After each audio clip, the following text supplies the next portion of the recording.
All right. We are here. We are back. This is the podcast you all know and love by the name of Really Bitch. Oh my God, Mick, I'm so glad you are here. You just don't. You done left me hanging. I'm sorry. You left me with them boys. I'm sorry. I know. Oh Lord. I'm sorry. Look now. We taping early today, so we don't have no libations. It's the breakfast brunch. It's a breakfast brunch taping, so we don't have no libations. But I think we had too many libations at the last show. Lord have mercy, that Don Juan Pablo. Oh Lord, Steve, aka Steve, he is on punishment. So if any Steve fans out there, just so you know, he is on punishment. He's in the corner right now. He is in the corner. He is in a timeout. But it's just the girls here today. Okay, so we're going to drop it like it's hot. Do what we do. Oh shit! Now, before we get started, I got some housekeeping to take care of. Some good housekeeping. We got some good housekeeping. We got a lot of good things going on. We haven't been here for a couple of weeks, but we've been working. So first and foremost, I want to announce that we are now on Google Play. So all my Android. Shout out to Android people. Right, because we've been on iTunes for a minute, and I was neglecting my Android folk, and Mink kept saying, "What's up with the Android? What's up with the Android?" We need love too. You right, boo. But we good now. So we yes. As of February the 15th, we are now on Android. If you have a problem finding it, drop us an email and let us know, because we're working on some technical difficulties. But it should be there by the time you hit this episode. It should be there, right. And you should be good to go. No excuses. Before I forget, let me drop y'all the email. Once again, it's rbthepodcast@gmail.com. We always welcome feedback. We always welcome emails and listeners. And she'll take compliments. Well, we will definitely take the compliments. And even the criticism. We take that into consideration. Hey, we gotta take the good with the bad, mate. We gotta take the good with the bad. Save it for your mama, but go on now. But we've gotten some feedback and we take it into consideration, sometimes if it's some shit we want to do. I mean, Next on the taking care of business list, we have started our own YouTube channel.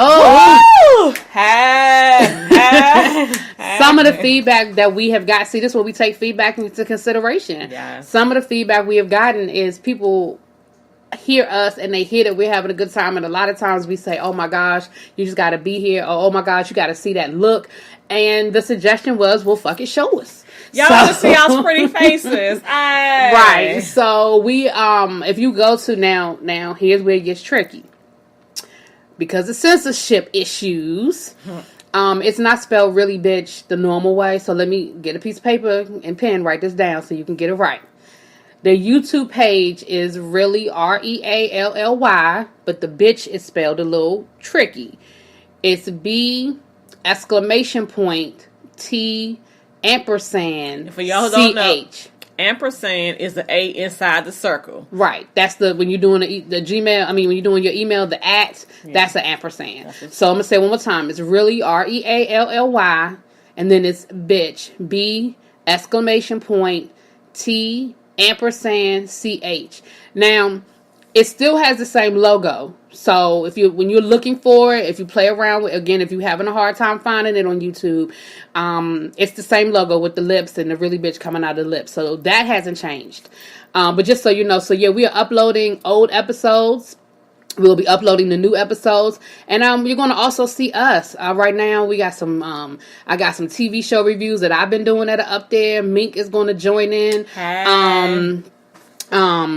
Face wants to get in Face wants to show his face. So over the next couple of weeks, you're going to start seeing more and more content. But I'm excited. And last but not least, we're going to redo the Facebook page for the same reason. Been running into some problems with the whole bitch thing and some censorship there. So we're going to change the Facebook page to the same thing, the B with the exclamation point, ampersand, whatever.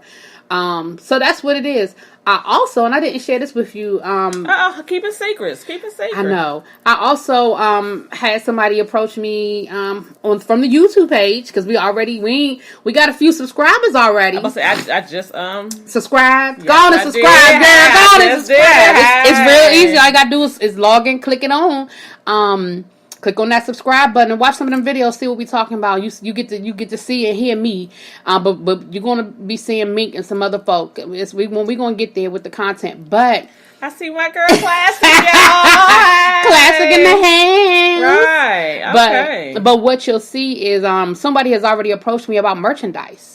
Oh shit! Because they said that they said they would love to see a really bitch T-shirt. We have 26 subscribers so far. All right, hey, with the 26 subscribers, I need me a fucking T-shirt. The summer is coming. Yes, oh my goodness. Yes. So that's the business. So I said we're gonna start because I always say, oh, I should have said that. I forgot to say the email. I forgot to do. So we starting off with the business because I want y'all to know that we're not just out here bullshitting. Right. We're getting some things done, and even on the weeks that you don't see us or we don't drop a new episode because, like, I keep telling y'all, life happens fast around these parts. If you don't see a new episode now, if you can't find us and you don't see a new episode drop, go to the YouTube page because there's gonna always be something new on the YouTube page. Because, like I said, I'm doing some show reviews, which right now I'm reviewing Drag Race, Real Housewives of Potomac. Right. I want to be on that one with you. Okay. Well, Okay, so here's the thing. An episode drops Sunday night. So one day this week we'll tape it. Okay. Because I want to get I try to get them early so people can, if they looking for the review, it's there. Right. So cool. We'll work it out. We'll work that out. But Real Housewives of Potomac. And I got a little insight with the Real Housewives of Potomac. One, because it's local, and two, I actually know I'm a seventh 6 degrees of separation. I know a couple of people that know a couple of people that are on the show, right? Okay. Earl, my Spikefish. Shout out to Spikefish Radio. Spikefish Radio, shout out. He is friends with Ashley. Like, he knows Ashley, and he's known Ashley since before her and Michael got married. Oh. So and he's actually been on a couple of episodes. I saw him one time. I had to rewind. I said, "Is that? That sure is." And then I know some people who are friends with Monique and Chris Samuels. I love Monique. And so it is funny because they actually taped if you looked at last week's episode when she's talking about wanting to throw him a 40th birthday party, she actually throws the party. And I have friends who were at the party and they had to sign off this because they were being taped. And a couple of them were like, "I hope I make the cut. I was on the camera," so.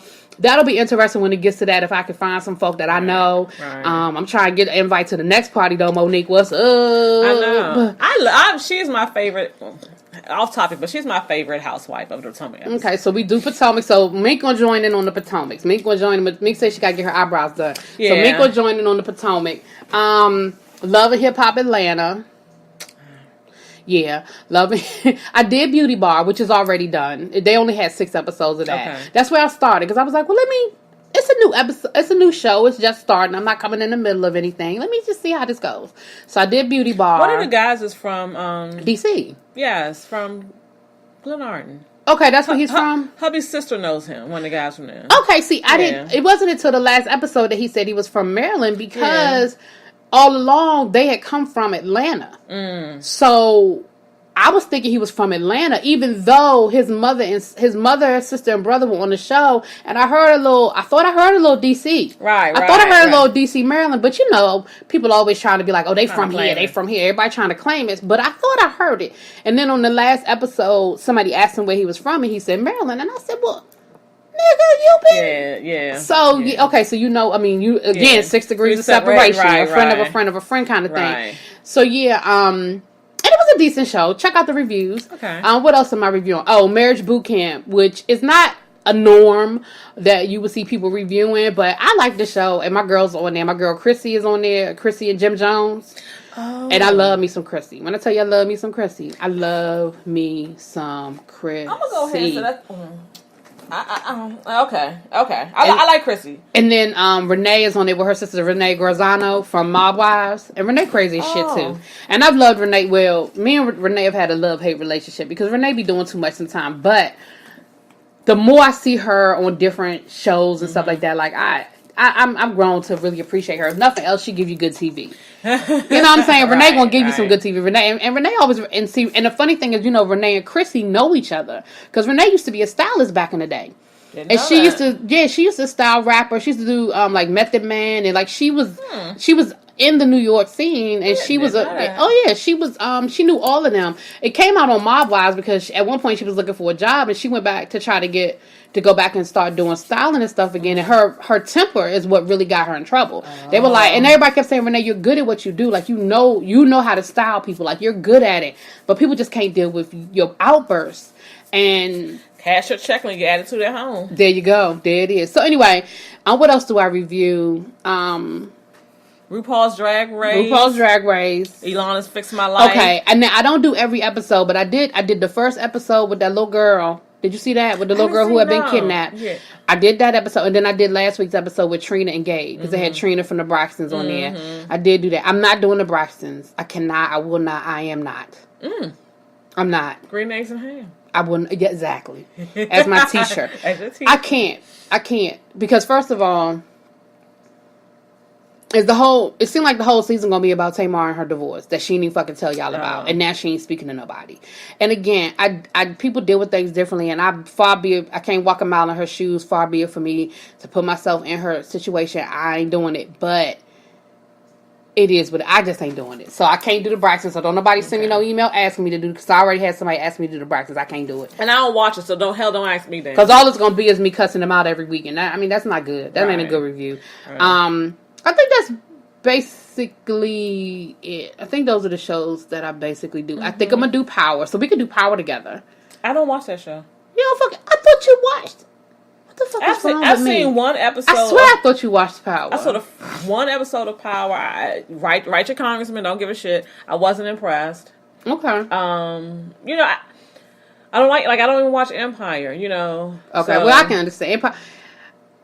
I remember watching the first episode of Empire, and I remember thinking to myself, everybody's gonna love this shit, and I just think it's okay. And and I'm not gonna lie, when I saw that Lorenz Tate, Lord Jesus, was on Empire, I was on Power, it almost got me up in there. Did it? Tie me up, tie me down. It almost got me in there. Okay. But I think at this point I'm just so far behind, because it's like season 3 or 4. Binge it. Just binge it. I mean, at this point, that's the thing now. The thing is binging. Because I'm going to be honest with you, because I've been on vacation this week.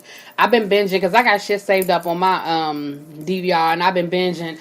I binged Star because I'd only watched like the first episode of Star. The first episode, yeah. And so I've been binging Star. And again, Star is growing on me. The first season, I really struggled through the first season. Like, the first season was a struggle. Yeah. Because it was bad for me. This season is a lot better. The production to me is a lot better. Okay. Like, it's just better. It's just, the music is good. Like, last season, the music was good. Okay. But last season was more, like, when they broke into their musical numbers, they were more musical. Oh, okay. Whereas this season, like last season, they would break into a musical number and it wouldn't fit. Like, they would do like this. It would be like out of a movie, like out of Grease or something, where they did this whole production where everybody knows the choreography and the whole crew is in the back doing dance steps and shit. And you were like, we need visual for these dance steps. Right, right. And it's like, what the fuck? Whereas this season, to me, when they break out into the dance, it flows. Like, they'll be at rehearsal and they'll start singing the song, and then they do a whole routine to the song that they're actually rehearsing, and you know what I'm saying. So it flows. To me, it flows better. Okay. The storylines are still womp, but anyway. So I think I'm going to review Power, even though we're going into season 3 or 4 of it. I think I'm going to review Claws when it comes back. Did you watch Claws? Claws was another one that it had to grow on me. It's Niecy Nash. It comes on TNT when she owns the nail salon. Yes. Okay. And she's washing the money for the Memphis Mafia or whatever. I started watching. I think I got about 4 episodes in. Yeah. Again, it had to grow on me. Yeah. So the guy had to grow on me. That she killed in the pool. Yeah, that was it. That was the last. That's as far as I got. Yeah, it was again. It was a little. It had to grow on me. Yeah, but I love Niecy Nash. Yes, so I stayed with it. When Big Brother comes back, I'm gonna do Big Brother. I love cooking to that show. I loved it. What the fuck do you watch, Mink? I watch Walking Dead. Yeah, you do watch, and I can't do Walking Dead. Oh. We do Game of Thrones together. We're both Game of Thrones. Yes. I watch my new Grey's Anatomy. I'm sticking with Grey's Anatomy. I can't. I have never watched Grey's Anatomy. I'm sticking with Grey's Anatomy. And at this point, I'm like you. What you said, I'm so far behind. I'm not binging 10 years. Yeah, it's about 11 seasons. I'm not doing that. I'm not gonna lie. I'm watching it with the hopes of the upcoming season is the last season. I really expected it to be, but Shonda has left ABC. Yes, yeah. But the thing is, you have no real. Not too many original characters on Grey's. I do like Station 19, which is a spinoff of Grey's. I wanted to see it, but I didn't pick it up. It's only because it's got my boy on there, Lamont Rucker, right? Isn't that Lamont Rucker? No, it's the guy who was on Grey's Anatomy. Okay, did you watch? Remember when Eve had Jason George is his name? Oh, that's Eve's boyfriend from EVE. Yes, he was. Okay, I thought it was Lamont Rucker. Okay, he was on Grey's Anatomy playing the short black lady, Dr. Bailey. Her husband. He's her husband. Originally, he was an anesthesiologist who went back to medical school to finish up to become a surgeon. Okay. So last season on Grey's Anatomy, they had an incident in the hospital where the oxygen tank something blew up, and one of the doctors was trapped. He rushed in the fire and saved her. So then he got adrenaline rush out of being firsthand saving somebody's life. So he decided to not be a surgeon anymore, to be a EMT. Oh. So, EMT firefighter. So she's a little bit upset. I would be. Hence how Station 19 came into play. Yeah, I saw the spinoff. I saw the spinoff, and I said that I wanted to. That's one of those things where I was like, oh, I want to watch it, but I never set my DVR. But again, I can go back to on demand. It's honestly only 4 episodes in, so you really would be. I just watched it. I can go back to on demand. Yeah, I just watched it. Because I started watching For the People. That's another Shonda Rhimes. I think that's her last. I think those are her last 2 shows for ABC. But Station 19 wasn't even created by her. Oh, it wasn't? Oh, okay, it's a spinoff of Grey's, but somehow she let somebody else, create it. Well, because she's probably weaning herself out of it because For the People, she's a producer, but I don't think it's created by her. Okay. I think it's probably just under her company. Right. Under her... Shondaland. Yeah, Shondaland Company. Because if you look at the credits, it says produced by, but she doesn't write it. Yeah. And it's not, I don't believe it's created by her. It's the same thing with Station 19. So good. I mean, so far, so good. It's like a young... Right. I mean, you've seen that formula before. It's just a matter of whether it's going to work this time. Right. You have the prosecutors and you have the public defenders, and they're fresh out of law school, so they're all out trying to prove themselves and all that good stuff. And that's why I didn't. And it's a good mixed cast. That's why I didn't jump on it, because I was like, I've seen that mixture so many times before. So I was like, and I'm not really. I'd rather, if I had a choice between law and medical, I'd rather do a medical show. See, so that's where we differ, because if it's between law and medical, I'm going to do the law show. So. Okay, so we can cover both. All right, so anyway, so that's where we are now. So, like I said, click on it. Tell me what you think. Tell me how you like it, don't like it. Send an email. You got all the information now. And if for whatever reason you didn't have a pen and you weren't ready, and you didn't get the spelling, shoot me an email and I will send it to you. I'll send you the links and everything, okay? All right, so... Now on to the fun. Now that we got business We got that business out the way, and we always go way left, right, and that's why y'all love us, though. So, let's start off with a little bit of serious.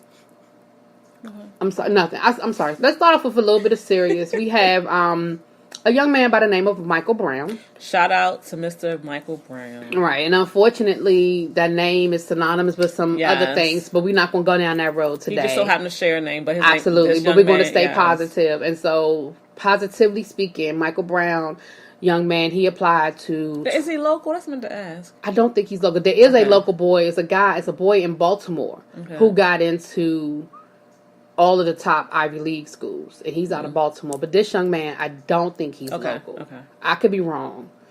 But Michael Brown, he became like a human interest sensation this week because the videotape going viral of him... I guess him opening up his envelopes or showing... they don't open up envelopes anymore. They look at the email. But anyway, he applied to the top 20 colleges in the United States, and he got into all 20 with over... Oh, Lord. With over 200... Sorry, y'all. With over 200,000... scholarships, like all 20 colleges he got into were full rides, but then he got an additional $200,000 worth of scholarships on top of that. So it's a young man. For y'all who know, Michael Brown was a young man, like Classic is saying, and he had a 4.6 GPA, and he scored 1540 out of 1600 on his SAT. Say that again. The new SAT that can't nobody do good on. Right. He scored 1540. out of 16. So he was 60 points away from a perfect score with a 4.6 GPA. Mm-hmm. He decided to tape and air and let it show. So our local Fox 5, Holly Morris and Jane Seymour. And there was one more young lady on the video. It was. We don't know. It was her three name. Of them having a conversation. And Holly Morris decided to say that he was obnoxious because he chose to apply to 20 colleges because, she went on to say, well, you can only get into one, and why would you apply to all 20, and you're taking spots away from other people, and on and on and on. Yeah, because of him, he 19 kids are waitlisted. First of all, let me say this to you, Holly. Fuck you. And that wasn't even me. That was classic, y'all. That was me because, again, I say, first and foremost, he didn't cause nobody to get waitlisted. Thank you. Let's be clear. Thank you. All right? And if he has why not apply? Why not give yourself options? And I understand, I work at a high school, all right? So I understand that they don't recommend that students apply to all these different colleges, but it's not like it's a rule. It's not like it's something wrong with it. Why not? If he has the money to pay the application fee, or he is eligible for waivers for these application fees, why the fuck not? This boy clearly worked his ass off to have a 4.6 GPA, which means that he's in advanced placement classes, because that's the only way you can get over a 4.0, is that you are in advanced placement classes, and you're clearly successful in those. You are 60 points away from a fucking perfect score on the SAT. Why not give yourself every opportunity and every option in the world? He clearly applied to every damn scholarship known to mankind if he got 4 rides, plus an additional $250,000 in scholarship money. So, fuck you. And I'm going to say ditto, because why should he surrender his greatness? Hey, surrender his greatness. Wakanda forever. Hey, now. Why should he surrender his greatness to make somebody else feel okay about themselves? I concur. Fuck you, Holly. And Jane Seymour, fuck you for agreeing and not speaking up. Yeah, because I saw that too, and I was like, for real though, you ain't gonna defend this little boy. He should have just applied to 5.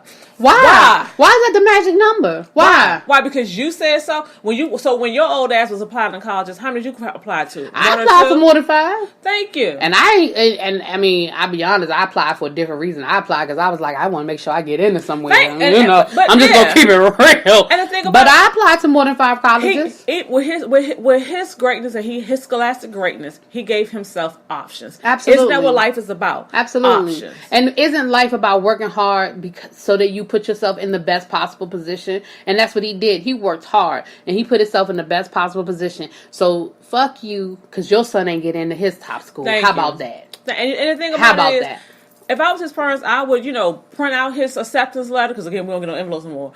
I'll print that shit out, frame it, and put on his wall of fame, because this is what your hard work gave you. Absolutely. He worked hard. And again, I say, I ain't trying to make everything about race, but again, I say, if that were a white kid, would you be saying that he was obnoxious? Would you be questioning why he applied to so many schools? No. And I'm going to tell you why no. Because these stories have come out before about white kids getting into all these different schools, and I ain't never heard. First of all, when I heard it, I was like, obnoxious? Where would you even, how would that even come, why would obnoxious even come into your mind? How would you even connect obnoxious to that? I would never even think obnoxious in the same sense as somebody getting into college. Right. How was that even fucking obnoxious? And on the other side, my thought was, had he applied to HBCUs, had it been Morehouse, Tuskegee, Howard, had he got into those, would you think it's obnoxious? Are you just mad because he got into all these quote unquote great American Ivy League schools? Right. That to me, that was also the issue. This black boy had options. How dare he? How dare he? And then he waitlisted 19 people. No, the fuck he didn't. No, he didn't. No, he didn't. Because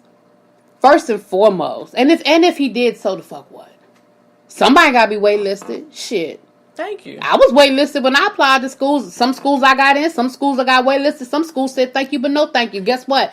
I still went to college. Thank you. So guess what? So what? Waitlisted ain't the end of the world. So if somebody did get waitlisted, you know what that means? That means, you know what? You're good, but you ain't good. That you're not quite where we want you to be. So we accepted some other people in front of you.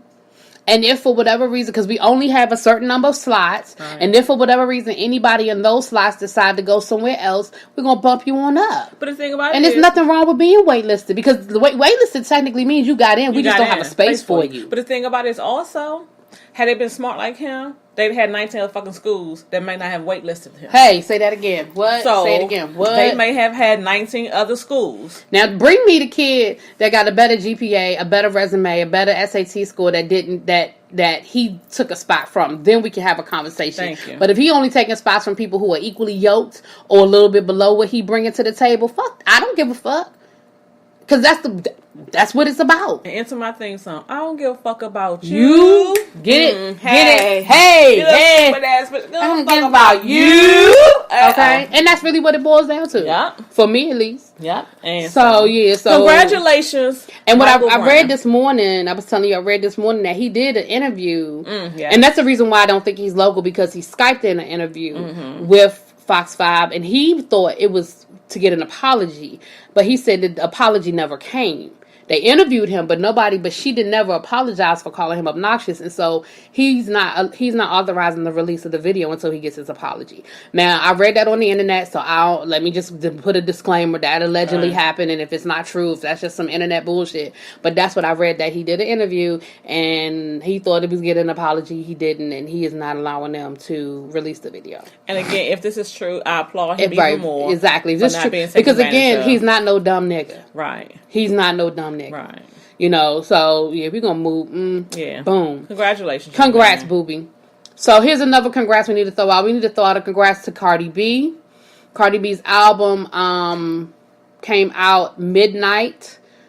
Well, 12:01 Friday morning. It is now Saturday morning. We are taping this, and her album is already certified gold. And for those who don't know, Invasion of Privacy is 500,000 copies sold. Right. So through units. Yeah, units. So clearly through streaming and downloading, because ain't nobody went out to the store and bought that shit. They all downloaded it from the. That's where I downloaded it from my phone. But. And I say that, I mean, I'm giving props to Cardi B and all of that. I'm not going down the Cardi B road. We've talked about her before, and good, bad, or indifferent, however you might personally feel about decisions she's made or making or whatever. My question to you is this, though. Is the female MC back? We got Remy Ma dropping, and I don't know how her album sales are doing, but her last two singles, I downloaded the two singles because I don't know if her album has come out or not yet, but I downloaded the last two singles, Melanin, Black Magic, Melanin, and it's another song she dropped. I liked both of them, and of course, I liked the Ether, which she, the diss record she did, Sheether. I liked it. I love Remy Ma. I love Remy Ma before she, went to jail. I've always loved Remy Ma. So you got Remy Ma, you got me, but the I don't know. Oh Lord. Oh, anyway, is the female MC back? Like, right. We grew up with MC Light, Salt and Pepper, Roxanne and happy Shante. Birthday to Salt. She turned 52. But go ahead. Go, Miss Salt. We grew up with the female MC. We grew up with female MCs were out there. Queen Latifah, Moni Love. Like, we grew MC up. Light. Yeah, I said MC Light. Yeah, no problem. She could say it twice. That's my girl. EVE. I love me some Eve growing up. Like, we grew up with all of that, and then they all fell off. They went away for whatever the reasons are. People, a lot of them went on to do bigger and better things. I mean, Queen Latifah, Eve, like they went on to do other things. MC Light, but for a long time there were no female MCs. Lil' Kim, Foxy Brown, they all kind of fell off, and for a long time, Nicki Minaj was the only one out there. So she was winning all of the awards and she was getting all the accolades. And the question is, was all this because she was such a great MC, or was because she was the only option? But I reference this all the time. I remember watching an interview one time with, I believe it was Billy Joel. And he said... I love me some Billy Joel. And the interviewer asked him about being this great singer. And he said it. He said, I'm not... And I don't want to misquote him, but I want to say, is he... Well, you paraphrasing. Yeah, but he said, am I really this great performer, or am I an average performer among mediocre? He was like, because the bar has been set so low nowadays. Kind of like the presidency? Go ahead. My fault. We ain't gonna go there. Go ahead. Mm-hmm. But to answer the question, yes. But he was like, has the bar been set so low that when an average person comes out, you make them seem like they're great? Because you need to have something to brag on. And he was like, he said I'm a man who plays the piano. Piano Man, that's what he called himself. Yeah, he said there's so many other great singers out here that's probably never been discovered, but it's because he's average and he's out there, you try to raise him up. And I'm wondering, that's what you're saying with the with this chick here, Cardi B. Not Cardi B, the other one. Nicki Minaj. Nicki Minaj. You know, she's out here. She has okay lyrics. You know, Trina, my bad. Yeah, Shout out to Trina. She has a fake ass. Well, a big ass that may be fake. No, it ain't no maybe. Allegedly, ain't no, that ain't no allegedly. You can do it side by side and look at old pictures and look at these pictures. You can look at her old nose. You can look at her old cheekbones. You can look at her old breasts. You can look at her old ass. That ain't no squats. It ain't that much fucking squatting in the world. You can squat all you want. It ain't that much squatting in the world. But anyway, and I ain't mad at you. If you got the money and that's what you want to look like, do you, boo? Right. But you know, it's I don't know. I think it's just yeah. I don't pretend to be up on the current rap game. I'm not even gonna lie. I love me give me some old ass Tribe Called Quest. You know, any day. Give me some 90s hip hop any day to this. And I can agree with that. You know, I take that all day long, all day, every day. But I have grown. I like Cardi B. I like her album. I mean, do I think that she's the dopest lyricist I've ever heard? Clearly not. No. You know, but I like her. I like what she's bringing to the table. I like her energy. Mm-hmm. She's going to be on Saturday Night Live tonight. I'm going to tape it. I'm going to watch it. Okay. So is but it's not just because of her, but also T'Chilla's going to be on there too. Oh, Wakanda Forever. Yes. Yeah. So she's musical guest. She's the musical guest. Okay. And so you know, but I like her energy, and I like that she's bringing something new. And it's just been so long that, again, I just feel like the female rap game got stale. And it's no disrespect to Nicki Minaj, because she got stuff I like, she got stuff I don't like. But I don't think she's the worst lyricist. I don't think she's the best, but I don't think she's the worst. But I think she got a pass for a long time because she was the only. Right. And what's the little white girl that was hoping to get married? The little rapper girl. I will come out with her name. I'm so fancy. Yes. Yeah, she's supposed to be dropping something new. I ain't gonna lie, I liked Fancy, but I liked it for the whole pop appeal of it. Right. Like, I wouldn't go out and buy no album by her. Yeah, I think she was another mediocre because it was no one really out there like that. Yeah. Because even when she was out, everybody acknowledged this is not great, but it's catchy. It's something that's like it had a catchy hook, and like you saw, I remembered the hook. Right. I couldn't remember don't know her name. Yeah. Right. I see her face though. Yeah, I can see her face clear and day, but Iggy Azalea. Because she's from Australia. Oh hell, never mind. Okay. She is. She's from Australia. Okay. Anyway. Right.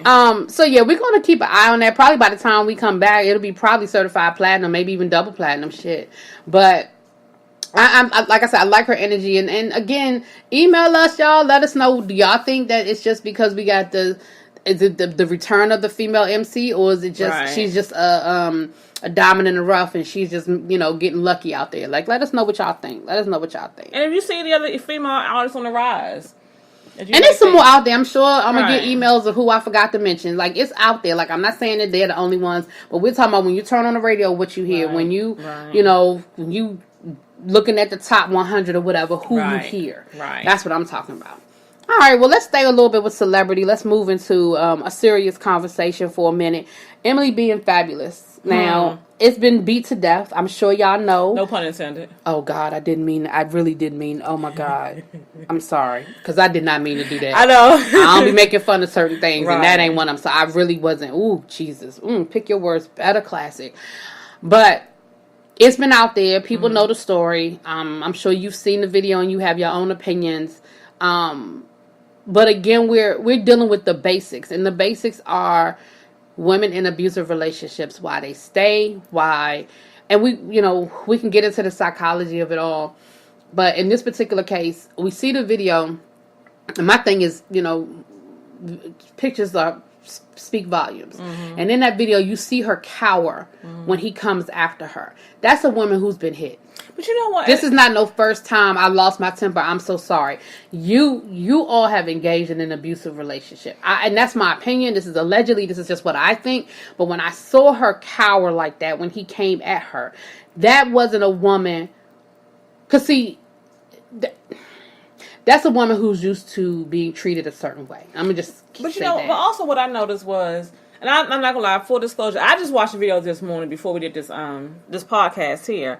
And looking at the video, if you're looking at the video, you see Emily B is to the right, Fabulous is in the middle, and her dad's on the left. Why is she standing, in my opinion, closer to Fabulous as opposed to being on the side from her father, kind of standing behind her dad as her line of defense, as her protection, because in her mind, I'm thinking subconsciously, she's still thinking, I need to be somewhere close to fabulous, even though I'm afraid of him, because when he did approach her, like you said, she ran back. My question is, how do we stop women from, y'all young girls, from getting into these relationships, and how do we stop our young males from being the abuser? That's a good question. As opposed to just, we always deal with how do you get them out of it. But how do you even stop them from going in it or becoming the abuser? I think a big piece of it is self-esteem. Yes. A big piece of it is your self-worth. In quote-unquote regular cases, and what I mean by that is, in this case, we're dealing with celebrities. So you add that element of money. Right. You add that element of being comfortable. And I'm not judging anybody for that. I'm not judging anybody for wanting to be comfortable or wanting to have money. Like, who the fuck doesn't? Right. So I'm not judging her if she's staying. But what I'm saying is, those are your elements. That's what you're fighting. Right. You're fighting against being in a situation where you ain't got to worry about bills. You don't have to worry about nobody getting cut off. You can go and shop and take care of your kids. She has 2 kids by this man, where you can shop and take care of your kids, and you have a certain level of celebrity. Let's just be real. She was on a reality show, and so you're dealing with that when you're dealing with celebrity. But even in the day-to-day, the ordinary relationship, I think a lot of it is the self-esteem. I think a lot of it is women looking for acceptance from a man because they didn't have it in the home. Now, that doesn't mean that women who come from a 2-parent household don't get involved in abusive relationships, obviously. But again, I think it boils down to self-esteem. For whatever reason, that person is looking for acceptance and love through this relationship. And this person, because it happens on both sides. So, whether it be the man or the woman, has convinced this person, I'm the only one that's going to love you. I think what we have to do is that we have to identify the signs, know the signs, and stand tall and stand firm in it. If I ever see you, we were talking offline earlier, if I ever see you in a situation, I love your husband to death. I think he's funny as hell, and I think he a cool dude. He's special though, but both y'all special, so that's what makes it work. Right. But if I ever get wind that you open up to me or you share something with me that in my mind is abusive or crossing the line, as your friend, right, what I have to do is be willing to lose your friendship to save your life. Right. You understand what I'm saying? Right. So that I have to be willing for you to be mad at me, cuss me out, never speak to me again, to stand in my truth to say, but Mink, this man is not honoring you. Right. I'm going to use my Ayanla conversation. He's not honoring you. Right. He doesn't love you. That's not love. Right. And I know y'all have a family and y'all built this life. You got this nice house and y'all got this nice thing going on, and it's been great.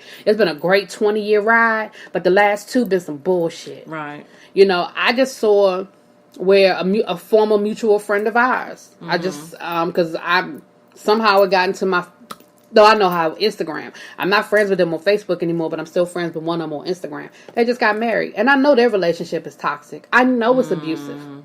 I ain't gonna say their names, I'll tell you, because I see you looking at me like, who the fuck am I talking about? I'll tell you.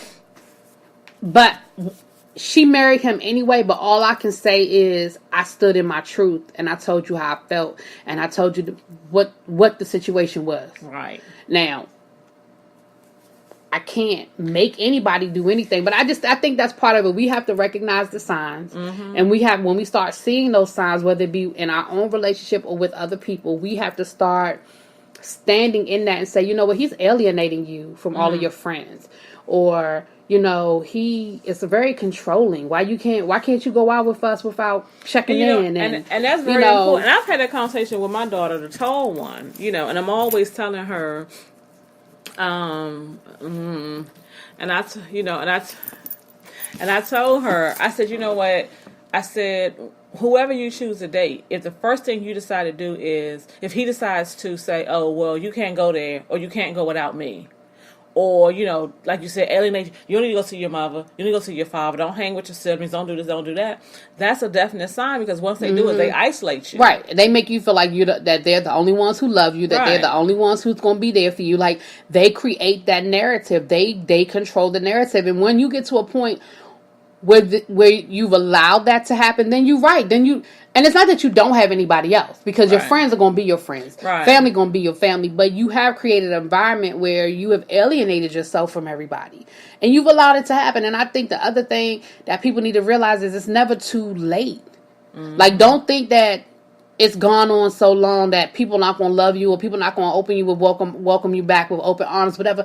Like, that ain't how the world works. That ain't how friendships work. But that's another part of the abuse, though, because they sometimes will push you to convince you that, or push us to a point where they have you to isolate and alienate yourself from the person in the sense of, well, I ain't fucking with her no more because every time we get into an argument, so they try to spin a scenario where they want to make your friends and family not be around you because you have become this toxic person. You know what I mean? Mm-hmm. I tell both my kids, I said, rule number one, there's God, there's mommy, and then the hell with everybody else. Well, and that's Daddy don't. No, not my kids. Kids. I tell them. Daddy don't. Okay. See, that's what I'm talking about, y'all. When I say they special, they special. Okay. Kids 9 months. One is 9 months and 3 days more mine than his, and the other one is 9 months and a day more mine than his. Damn. And that's just the way it is. Now, don't get me wrong, y'all. my husband, a little touch. Classic is right. But this is my rules. My rules to my kids. I'm not having it. I tell them I will walk through hell and knock on the devil's door for you. Well, so like this whole Emily B and Fabulous, and he punched on her face 7 times. Alleged. That's what's in the police report. Yeah, she said 7 times to the point where 2 of her teeth had to be surgically removed. Like they loosened them and she had to end up going to a dentist or whatever and getting them pulled. Yeah. Which means this bitch got fake teeth in her mouth now. Yeah. Because of your hand. Right. And the article we read this morning is saying that her friends and family are worried that she's going to go back to him, that they talk every day. Mm-hmm. And he's already starting that, baby, I'm so sorry, I'll never do it again bullshit. See, that's the stuff I'm talking about. Again, I don't know how you fight that. It's a psychology. And I don't know how you fight that. For our listeners who watched Station 19, the episode they had 2 weeks ago, y'all remember all I'm going to say is the invisible fire? Oh. If y'all watched that show, yeah. That I'm just saying Fabulous and Invisible Fire. That's all I'm saying. Okay. Because that's not going to be my damn child. That will not. Okay. It will not be mine. Well, let me tell you something. I'm going to say this, and I don't say too much of shit as far as affirmative, because I think life isn't an affirmative thing.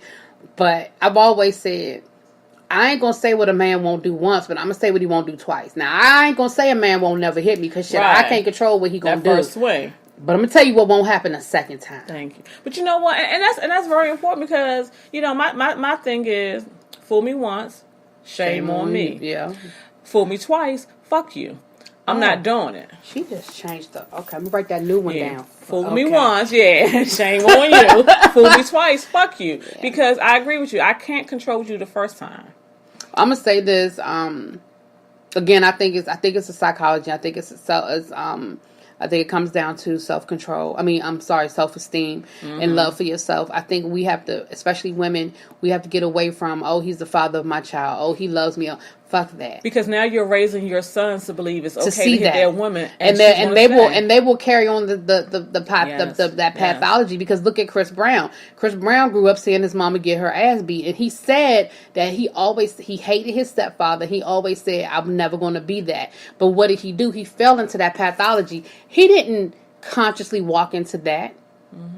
The seed was planted. The seed was planted. And so you create the pathology. Even when somebody says, it's like when the molester becomes the molestee. Right. They say, okay, I'm not going to do this. I'm not going to do this. I'm not going to do this. But then because it's that power. Mm-hmm. And, again, not to walk down that road with Chris Brown, but even, not just the Rihanna situation, but remember Karrueche had to get a restraining order against him, and because he was stalking her, and when she finally wanted to leave, and he was like, you ain't going nowhere, you my woman. Like, that is a pathology. Mm-hmm. And I don't think he means to be that person. But that's all he knows. That's what, right. And so, he definitely needs some therapy, and I hope he's getting it. Having his baby has seemed to calm him down. Royalty seems to have put Chris Brown in a better place. We ain't going to go down the Chris Brown road. But with Emily being Fabulous, I hope that the report is false. I hope that you're not considering going back. I hope that you have enough friends, family around you that's going to love you up enough that you don't feel like that's what you have to do.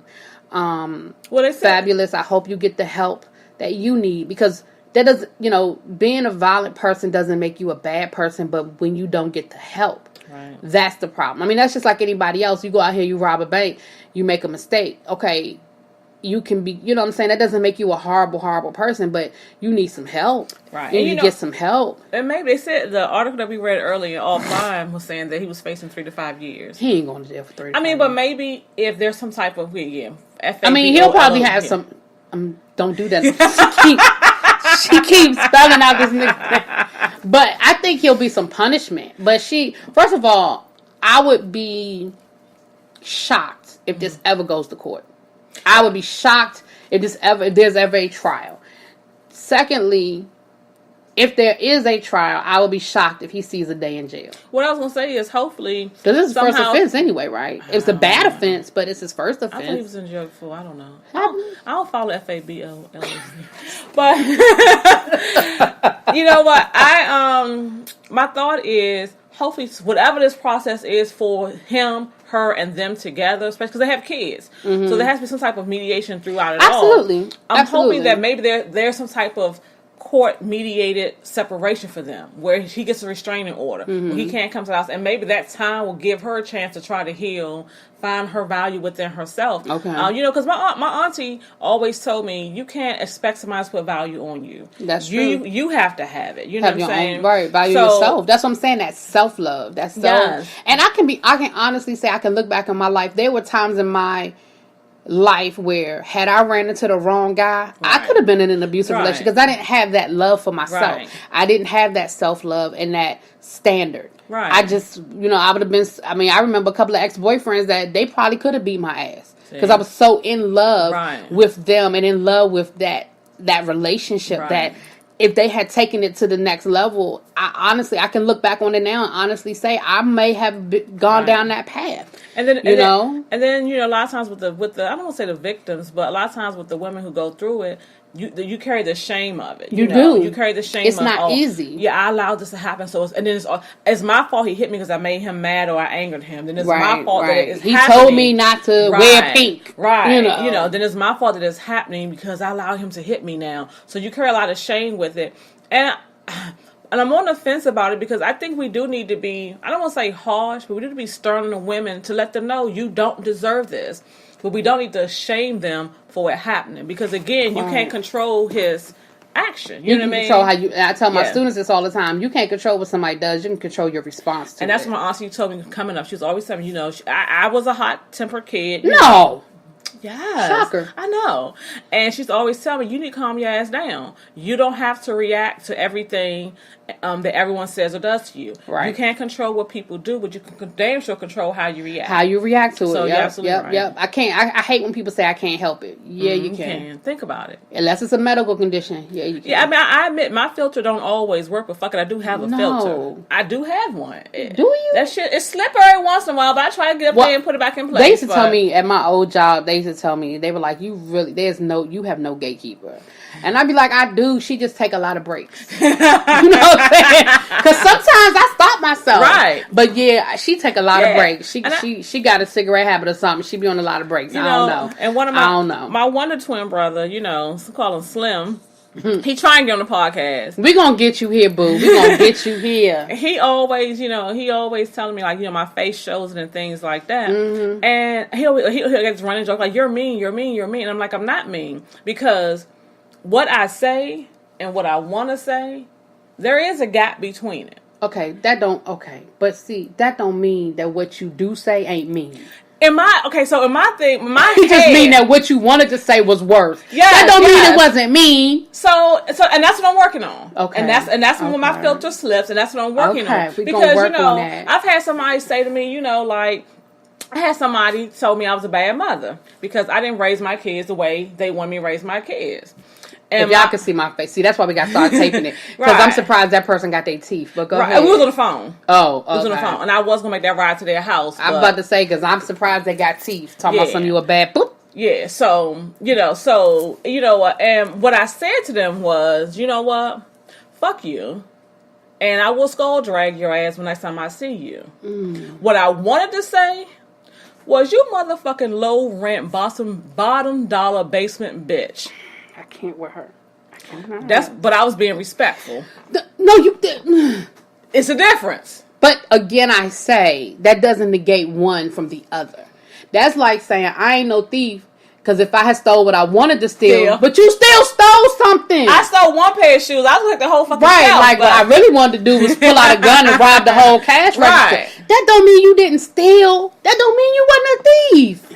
No. So I'm gonna let that one go. But yeah, I'm just saying, I'm learning. I'm growing. Okay, and that's all we can ask for is that growth. That's all we can ask for. While you were talking, I was thinking about, because again, I watch a lot of reviews on YouTube as well as doing my own reviews. And I remember looking at a review on Braxton Family Values. And like I said, I'm not reviewing that shit. Right. But they were talking about this last week's episode. I did watch it, but I ain't going to review it. Was the episode after Evelyn, Mama Braxton went to TMZ and talked about Vince needing to keep his hands off of Tamar. Mm-hmm. And Tamar went like radio silence on their ass. She changed her phone. She disconnected her phone. Really? And that's when they were in Vegas for Tony's, for the Soul Train Awards, when Tony got the award stuff. So she was in Vegas with them, but they ain't hear from her. They ain't see her. She was, and I get it. Like that's your family, but you mad. Right. And if the accusations are true about her and Vince, I don't know if they are or not, but if they are true, then it goes back to what you were saying a minute ago, which made me think about it. She's that shame of it. Right. She's not ready. If she's been protecting this man all this time, if their relationship has been abusive all this time, and she's been protecting him, she's not ready. Whether it be she's protecting him because of Logan, because of the baby, or protecting her own reputation, or whatever, that shame, whatever it is. You can't force somebody to tell their truth. Right. And I remember I said that in one of my reviews about something else. You can't force somebody. Around the Real Housewives of Potomac, when Robin was trying to get Karen to say more than she was ready to say. Right, about that. Can't. She told me, well, Karen, I don't think you're telling us the whole story, and I don't believe you. Fuck you. I don't care what you believe. You can't force me to tell you my truth. Either you're going to accept what I'm giving you or you're not. And so the situation with Tamar, with her mother going to, and I got where her mother was coming from, because her mother's version of her mother said, she said, y'all know I don't tell y'all's business. Mm-hmm. She said, y'all know I don't tell, and I will say that them Braxtons, for the most part, what comes out is what they want to come out. Right. Because trust and believe is a whole lot of skeletons that a whole lot of people ain't talking about, and I respect that. I do respect that, because especially if Tamar and Vince's relationship has been volatile all this time, and it's been kind of swept under the rug, except for those 1 or 2 times that shit happened in public. Right. But that's what she said. She said, but sometimes you get to a point where you're desperate. Right. And she said, I was desperate because I saw my child in pain. And I think when Tamar first announced she was getting divorced, I think it was a relief. Yes. But now they're pretty much back together. They're still not living together, but they're pretty much back together. Oh, really? Yeah. Like, if you follow her on Instagram, he's still in her videos. Like, anyway, they've done interviews together and everything else. And again, they're put on anyway.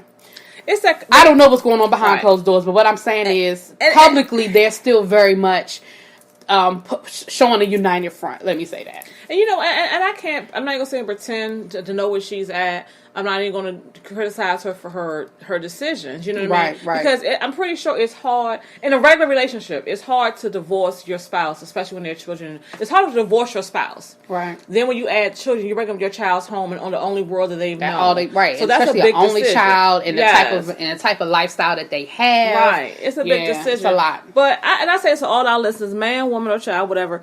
If you're in that situation, do make an effort to find out what's best don't do it for the child, because a child seeing a parent abuse the other parent, or seeing their parent being unhappy, that does just as much damage to the child, if not more, than you getting up, finding your happiness, and then once y'all apart, finding a working relationship separate from each other. So, it's you just hope for, Tamar and Emily B and everyone out there, we just gonna find that place. Find that place, and again, get help, whether it be a family friend or call somebody anonymously. It's a lot of hotlines out there, a lot of places you can get help if you don't want to confide or lose face or whatever with your family and friends. But definitely definitely get some help. Like I said, a lot of stuff is allegedly, but the police report is the police report. Right. Like she said, it's in paper. And whether you lied, the only thing you're gonna do now is come back and say you lied. But anyway, but then there'll be medical records to back that up anyway. And the thing about and the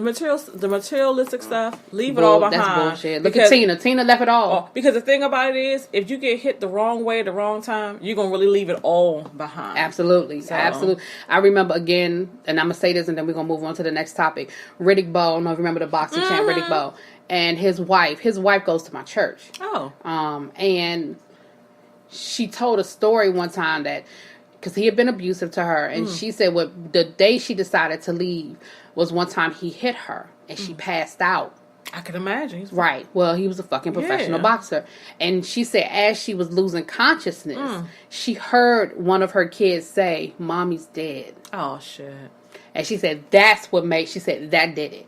When she heard her child say, and she wasn't sure at what point in the, like whether it was as she was fading or coming out, but she said she heard her child say, "Mommy's dead." And that is what did it for her. So again, do what you got to do. Right. But remember, there ain't nothing more important than your life and the well-being of your life and your children. Because again, now that child got to deal with thinking her dad killed her mom. Because I mean, that's basically what that boiled down to. Right. Well, let's stay on the topic of people losing their temper. So we got Black China at was it Magic Mountain? Six Flags. Six Flags. Mm-hmm. And we did some research before the show, y'all. We did some research. We be working for y'all. We be working. We Googled some things. We watched some videos. We listened to some eyewitness accounts. We played Inspector Gadget on this one for y'all. And what it sounds like happened is that Black China was with her little 15-year-old boyfriend. Oh shit! Yeah, he looked like he 10, but that's another conversation for another day. Okay. She was with her little boyfriend with Dream. I don't know if King was there. And her son's name is King. Dream and King. Okay, go ahead. Is the boy? Anyway, her other son. I don't know if he was there or not, but Dream was there, and Dream was with the nanny, while Black China and her boyfriend were either walking ahead or walking behind. But they weren't walking side by side with the baby. Right. The baby was with the nanny. Ain't nothing wrong with that. That's why you hire a fucking nanny, right? I mean, seriously, you hire a nanny to push the fucking stroller, right? Okay. Right. I mean, if I had a nanny, that's what she do, you know. And if I decide to walk behind or in front of, I got the nanny. That's why I pay her, all right? So she has the nanny, and somebody walked up to the baby, approached Dream, talking about how cute Dream was.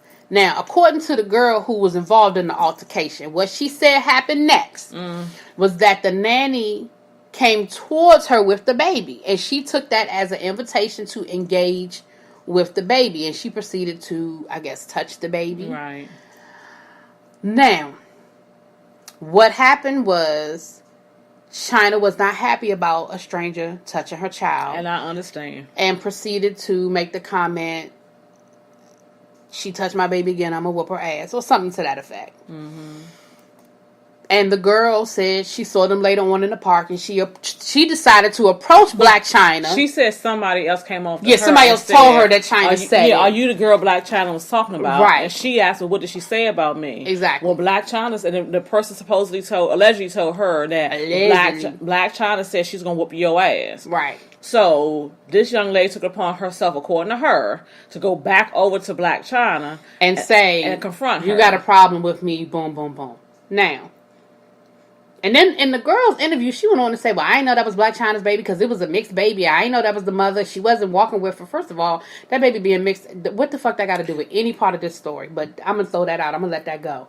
Here's my problem. Do I think Black China overreacted? Absolutely. But do I understand her anger? Yeah, I do. You do. And here's the other problem. Had that not been Black China's baby, your ass wouldn't have gave a fuck. Because you would, if her ass she tried to act like she didn't know that was Black China's, but I don't believe she didn't know. She tried to say, when a celebrity is around, everybody knows a celebrity is around. I've been places and there's a celebrity there, and they be like, so and so here, so and so here, so you knew exactly who that baby was. You knew who Black China was, and you knew she was standing right there. Because I don't believe Black China was that far away from her baby. She was in the vicinity of the baby. Well, my issue is this. You saying that all this went down with the baby and then you walked away. And then somebody came back to you and said, oh, Black China said this. Why the fuck did you turn around and confront Black China about her damn child? Right, like you should have left enough alone. And again, I say, if it not been Black China, would you have approached her? No, you wouldn't have went back. Because why would you? That's stupid. And why would I go back to somebody who said they're going to beat my ass over something that wasn't that deep? I'd be like, it wasn't even that deep, and I keep on moving. Now, if the person approached me later on, that'd be another thing. But then by your version of the story, you went to her. Yeah. She didn't come to you. Black China was off on the side minding her business. And some random person came up to you and said, oh, Black China said she's going to whoop your ass. Because you're assuming she even said it. Because what if Black China had never said that? Right. Like, I don't know if she did or didn't. And let's be for real. She might have, because, she DC now. She thug now. She might have said that shit. And let's be for real. If somebody say they're going to whoop your ass, why are you going to walk over to them? Yeah, because I personally don't, now let me tell you something. I ain't never ran away from a fight, but I damn sure ain't go looking for one. Going fighting for one, ain't campaigning for an ass. You know what I'm saying? Like, come on now. I'm not going to approach him and be like, did you say you was going to whoop my ass? All right. I don't give a nigga. And then get mad because you got your ass whooped. And the Black China picked up that goddamn stroller. Let me tell you something. Black China said. Because again, you don't know how other people going to play. Black China was going to fight you. And when Black China couldn't get to your ass because the bodyguards and other people was breaking it up, she was like, by any means necessary, I'm going to get your ass. She picked up a stroller and everything else. But again, I say, you don't go around touching people's babies. Like, who does that? I have my little nephew. When I'm out with my little nephew, I wish a motherfucker would touch him without. Now, I've had people say, oh, he's so cute. Like, when you have the covering his face. I've had people say, oh, can I see him? Yeah, you can see him. And I've had, but people have been very respectful not to get in his face, not to get too close. And they be like, oh, he's so cute. Or, oh, and I'm like, yeah, he is. When the tall one was about 6, 7 months old, we took her to Baltimore Harbor. And this old Miss Daisy white lady was about to get dealt with because we was in the elevator and she was eating something and wiped her hands on her clothes and then reached out to touch my damn child. Hell to the no. One about to happen. One and that's what I'm saying. Like, there's protocol. When you're dealing with somebody's child, there's a protocol. And like I said, if she hadn't been Black China, hadn't been a celebrity, you would have never carried it the way you carried it. And then the fact that it happened and then everybody went their own separate ways and you happened to see her later on and your ass was going to approach her and your response was, I heard you said that's some old elementary school shit. I heard you said you wanted to fight me. Right. I wish a nigga would. Right. And like I said, and then I'm sure Black China's response at that point was like, well, yeah, because don't touch my fucking child. Yeah. Like, of course she responded. You came at her. She didn't come to you. You saw an opportunity to try to cash a check. And unfortunately, because it's Black China, she's going to lose more than you're going to lose because she already lost an endorsement deal behind it. Oh, wow. Which I didn't even know she had an endorsement deal, but a stroller company, okay. So she lost an endorsement deal. And of course, Rob and the Kardashians are going to take that videotape straight to court. Mm-hmm. Like, so you have more to lose than this person does, and that's why you can't give in to that. Going back to the Chris Browns and all that other stuff, you can't give in to that. You can't give in to that public bullshit because you got way more to lose than whoever this chick. Don't nobody even know who this chick is. And that was another advice from Auntie. Never get into a fight with someone who has more to lose than you do. Yeah. Well, less to lose than you do, I mean. But I've heard that before, too. You don't get in, and that's why you shouldn't hang around. And I've heard that before too. You shouldn't hang around people that have less to lose than you. Yeah, you shouldn't, because when you look at all these celebrities and stuff with their entourages, they don't have shit to lose. But if you go out here and get in a fight, or they get in a fight in your name, it's gonna be. And how many times have that exactly? It's gonna be. I mean, that's what happened with Ray Lewis. And then you know, getting sued. All the people, right? People don't remember the fact that Ray Lewis was never accused of killing anybody. Right. Ray Lewis was accused of being with the person that killed somebody. Right. But every time you hear Ray Lewis's name, that's what you hear. Right. Ray Lewis is a murderer. He was never. That was never what he was charged with. He was charged with, the fact that because they were in his limo and the getaway car. Like, it gets technical, but that's what people remember. Even with Michael Vick. They said when that thing fall out, if I remember correctly, he wasn't home when it happened. Right. So it's like, But it was his shit. I mean, it was his house, but it's kind of that thing of the type of people you learn to associate yourself with. Right. You're right. Because the house was in his name or something like that. Right. But again, when you start looking at, like, what people actually are convicted of versus what gets out there about them, And so, anyway, but like you say, that's what... So, Black China, girl, look. You be getting some bad advice because I feel like you started off so strong. You was getting them Kardashians.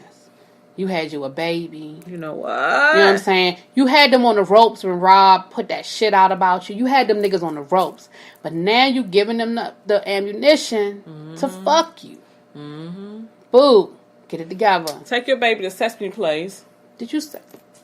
Oh, shout out to Sesame Place, though. Sesame Place is the first American amusement park to be certified 100% like autism, to be certified by the Autism Association. So yes, it is the first amusement park in the United States to get that title. So they've been certified. I don't know what the exact like certified or whatever, but through the autism, it's a certified autism friendly space. Oh, okay. Yes. So shout out to Sesame Place. Oh, okay. I've always loved Sesame Place. My nephew will be going to Sesame Place as soon as he can get there.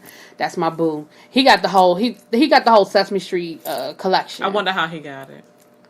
I don't think we need to point fingers at this time. I don't think that's appropriate. I don't think that's appropriate. That's why we need visual, because you got to see Auntie's face. You got to see her face. But okay. But yes, he for his first birthday, that's gonna be his theme for his birthday is Sesame Street. I'm not doing okay. Everybody keeps thinking I'm gonna go overboard. I'm not gonna go overboard. I'm not. It's just gonna be a simple cookout with family. Stop it! I'm sorry, y'all. We have a visitor. We had a little visitor, my damn cat. And she know better, little hooker. Anyway, not really my cat. It's my sister cat. That's a whole nother conversation too. But I'm not gonna do extra. It's not gonna be extra. Okay. We're gonna have a cake. Mm-hmm. It's gonna be like a little cookout. His birthday's in September. It'll still be warm enough. We're just gonna throw some stuff on the grill, invite people over, celebrate. And I'm gonna get him his own little, they call it a smash cake. I'm gonna get him his smash cake, let him go to town, get him a cute little Sesame Street outfit. Keep going. That's it. Okay, y'all, I'm gonna be at this party, so I'm gonna report back the real, the bouncy house. The full real Sesame Street characters that's gonna come. She probably gonna find, the real Big Bird, the real Elmo. I'm not even. Yeah, we're gonna find out. I'm not doing that. There will be no. It's not for his first birthday now. For when he's 2, maybe. Oh. Now I will say this. I do have a confession. Uh-oh. I went to Toys R Us and lost my fucking mind. I can imagine. Yeah. The Toys R Us around... The one in Waldorf isn't closing. All of them are closing. No. The one in Waldorf is not closing. A businessman is buying 300 of the stores. And I think that's one of them. Is that the same guy who bought KB Toys? I think so. I don't know. Don't quote me. I don't know. But it's a businessman who he's buying. And the reason why I tell you I know is because I went to the one in Waldorf first. Okay. And I walked in and they have signs all over the place saying, sorry for the inconvenience, but we are not liquidating. And so I asked the lady, I said, have they extended the closing date? And she said, I don't know anymore. She said, I said, well, are y'all still, I said, what date are y'all closing? Because my thing, the store was fine. Nothing was on sale. It was like a regular store. And then I went to the Babies R Us in Waldorf because it's owned by the same company. Yeah. They're not closing either. But now if you go to the Toys R Us in Clinton, that's the one I went to. That closed. It's closed already? I think it's already closed. Wow, but when I went about 2 weeks ago, and I spent less than $200. I'm not surprised. Okay, but what I spent is not equal to what I have. I can imagine. I spent less than $200, and I had to make 2 trips. Like, the cart was full. I had stuff under the cart. The cart was full, and I had to go back and come back. Go back out, come back. Okay. He got Christmas and birthday straight. For the next 5 years, people. No. I didn't buy 2 because you forget you have that shit. It's sitting around. She bought $200 worth of shit that probably was like 90% off. So you can only imagine. She just sit here and admitted that she had to make multiple trips to get the shit to her car. So we'll see. That's all I'm saying. That's all I'm gonna say. We're gonna get back to the show. You're not gonna turn. Okay, that's perfect. Speaking of spoiled babies, and this is not a big conversation. It's just a little aha thing I want to throw out to you. So Blue Ivy has a personal stylist and a personal shopper. What you think about that? How old is Blue Ivy? 6. Okay, I'm gonna say this. I'm gonna say this. I'm just saying. And I like Lil Blue. She a cute looking. Blue be giving you them faces though. Right, looking like her daddy, acting like her mama. Right. She your parents are billionaires for the most part. Your parents, right? You'll never have to worry about money. Yeah, if they they play their cards right, you will never have to worry about money. You can have a name like Blue Ivy. You don't ever have to fill out a job application. Never. Your mom ain't never had a job, so you ain't got to worry about it. No, she got a job, but not a 9 to 5 application job. Yeah. Because for as much as I don't like Beyonce, that bitch works. I will say that. She works in her field, yes. But Beyonce has never had to get up necessarily and punch up everyday clock. Yeah, I know what you're saying, like fill out a job application. She's been doing... Because her name is Beyonce. Yeah, so she's been living this life for 20-some years. So, and you've come up in and out and out. I'll say this about Blue Ivy. I mean, in all seriousness...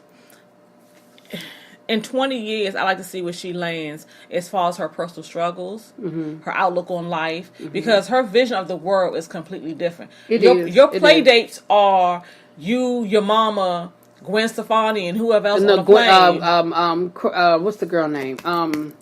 Is it Fergie? Apple. Yeah. Apple's Gwyneth mama. Paltrow. Yeah. Gwyneth Paltrow. That's it. Yeah, so your play date is you and Apple. Another one that ain't never got to worry about a job. Apple. Her name is Apple. Blue and Apple hopped on a private jet. Right. Flying to Paris, wherever the hell they went to go play. Them people couldn't go down the street to the swings down the street on the corner. No, that's not how they roll. You had to fuel up the jet and fly to Paris. That's how they roll. To go play. So I'm interested in seeing, actually in 10 years, her life, her outlook on life. Right. As far as how it's going to play out in her relationships. Yeah. Because when your daddy Jay-Z, you had the silent auction bidding against Tyler Perry. That shit was at funny. 6. Yes. That was hilarious. What man is going to come into your life and what is he going to present you with? Because he can't work second shift at the post office. But that's probably who she going to end up with. That's the type, I'm serious. I see her ending up with the everyday dude. I do.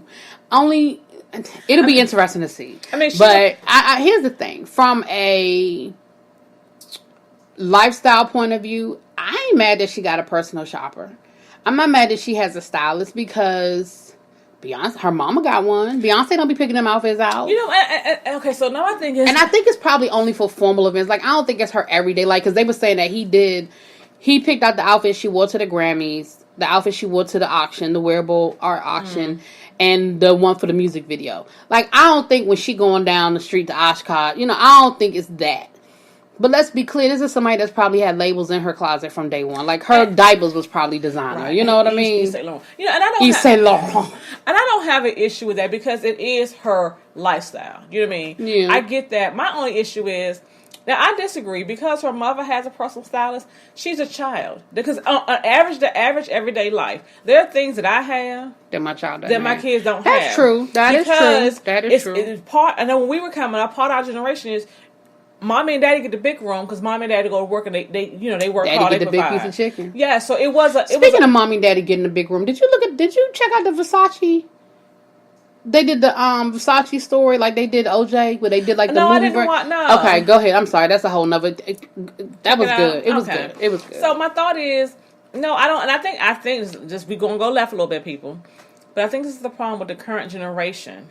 We want to give our kids everything, not only that we didn't have, but everything we currently have. That they shouldn't have. Yes, and the kids have... I agree. And I think they're bored because what do we do? You had to go out here and cut grass, walk a dog, shovel some snow to get something.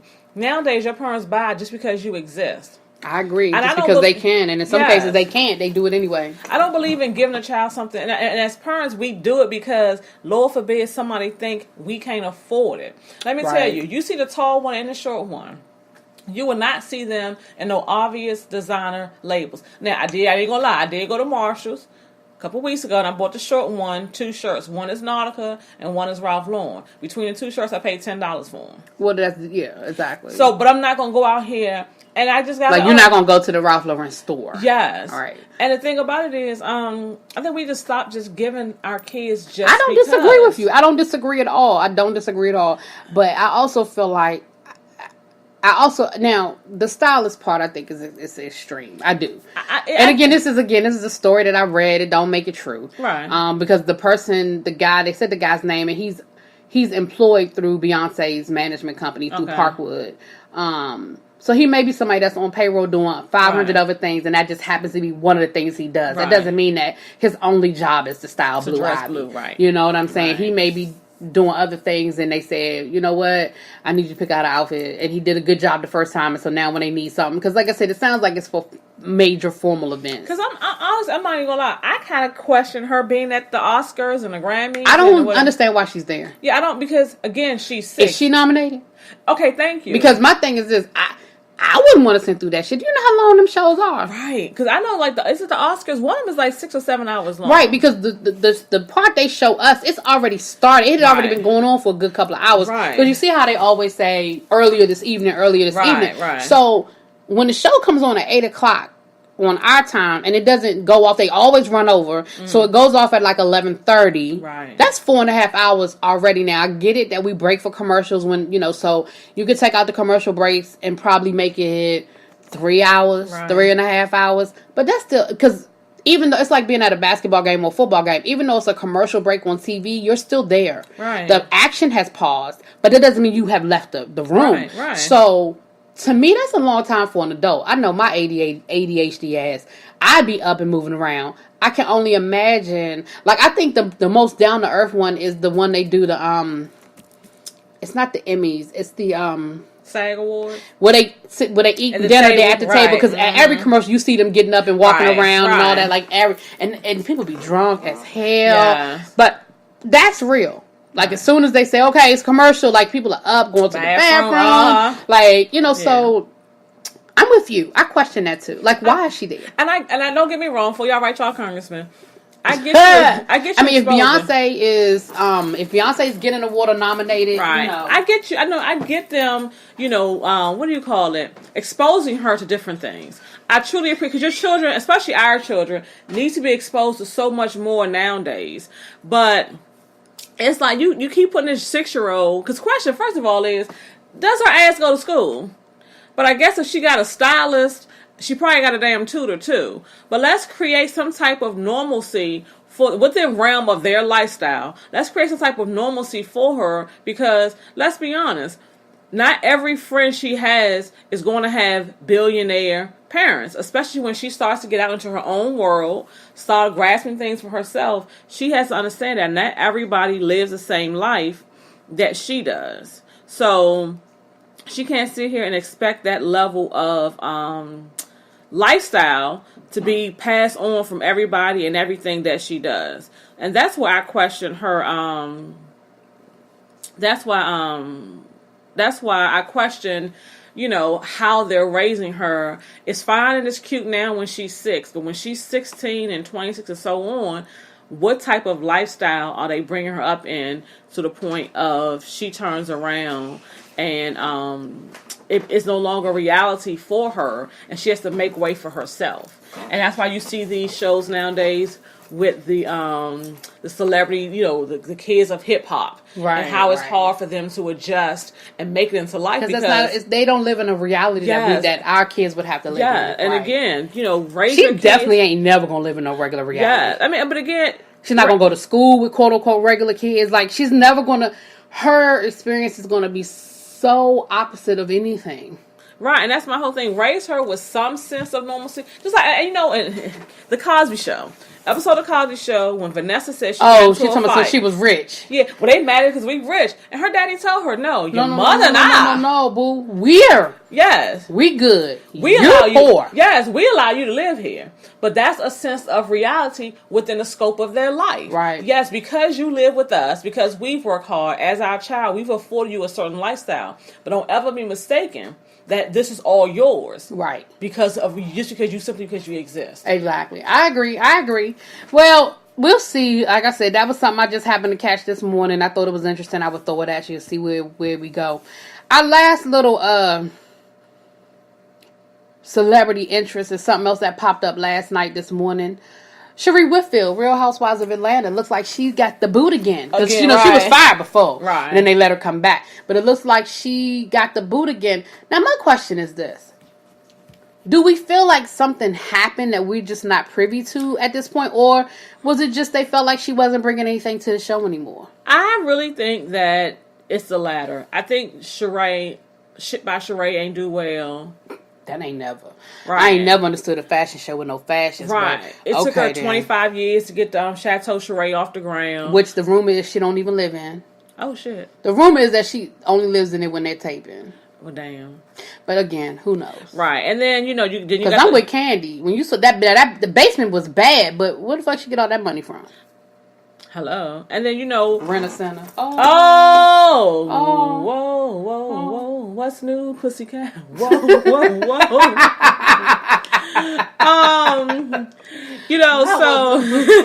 Oh Lord.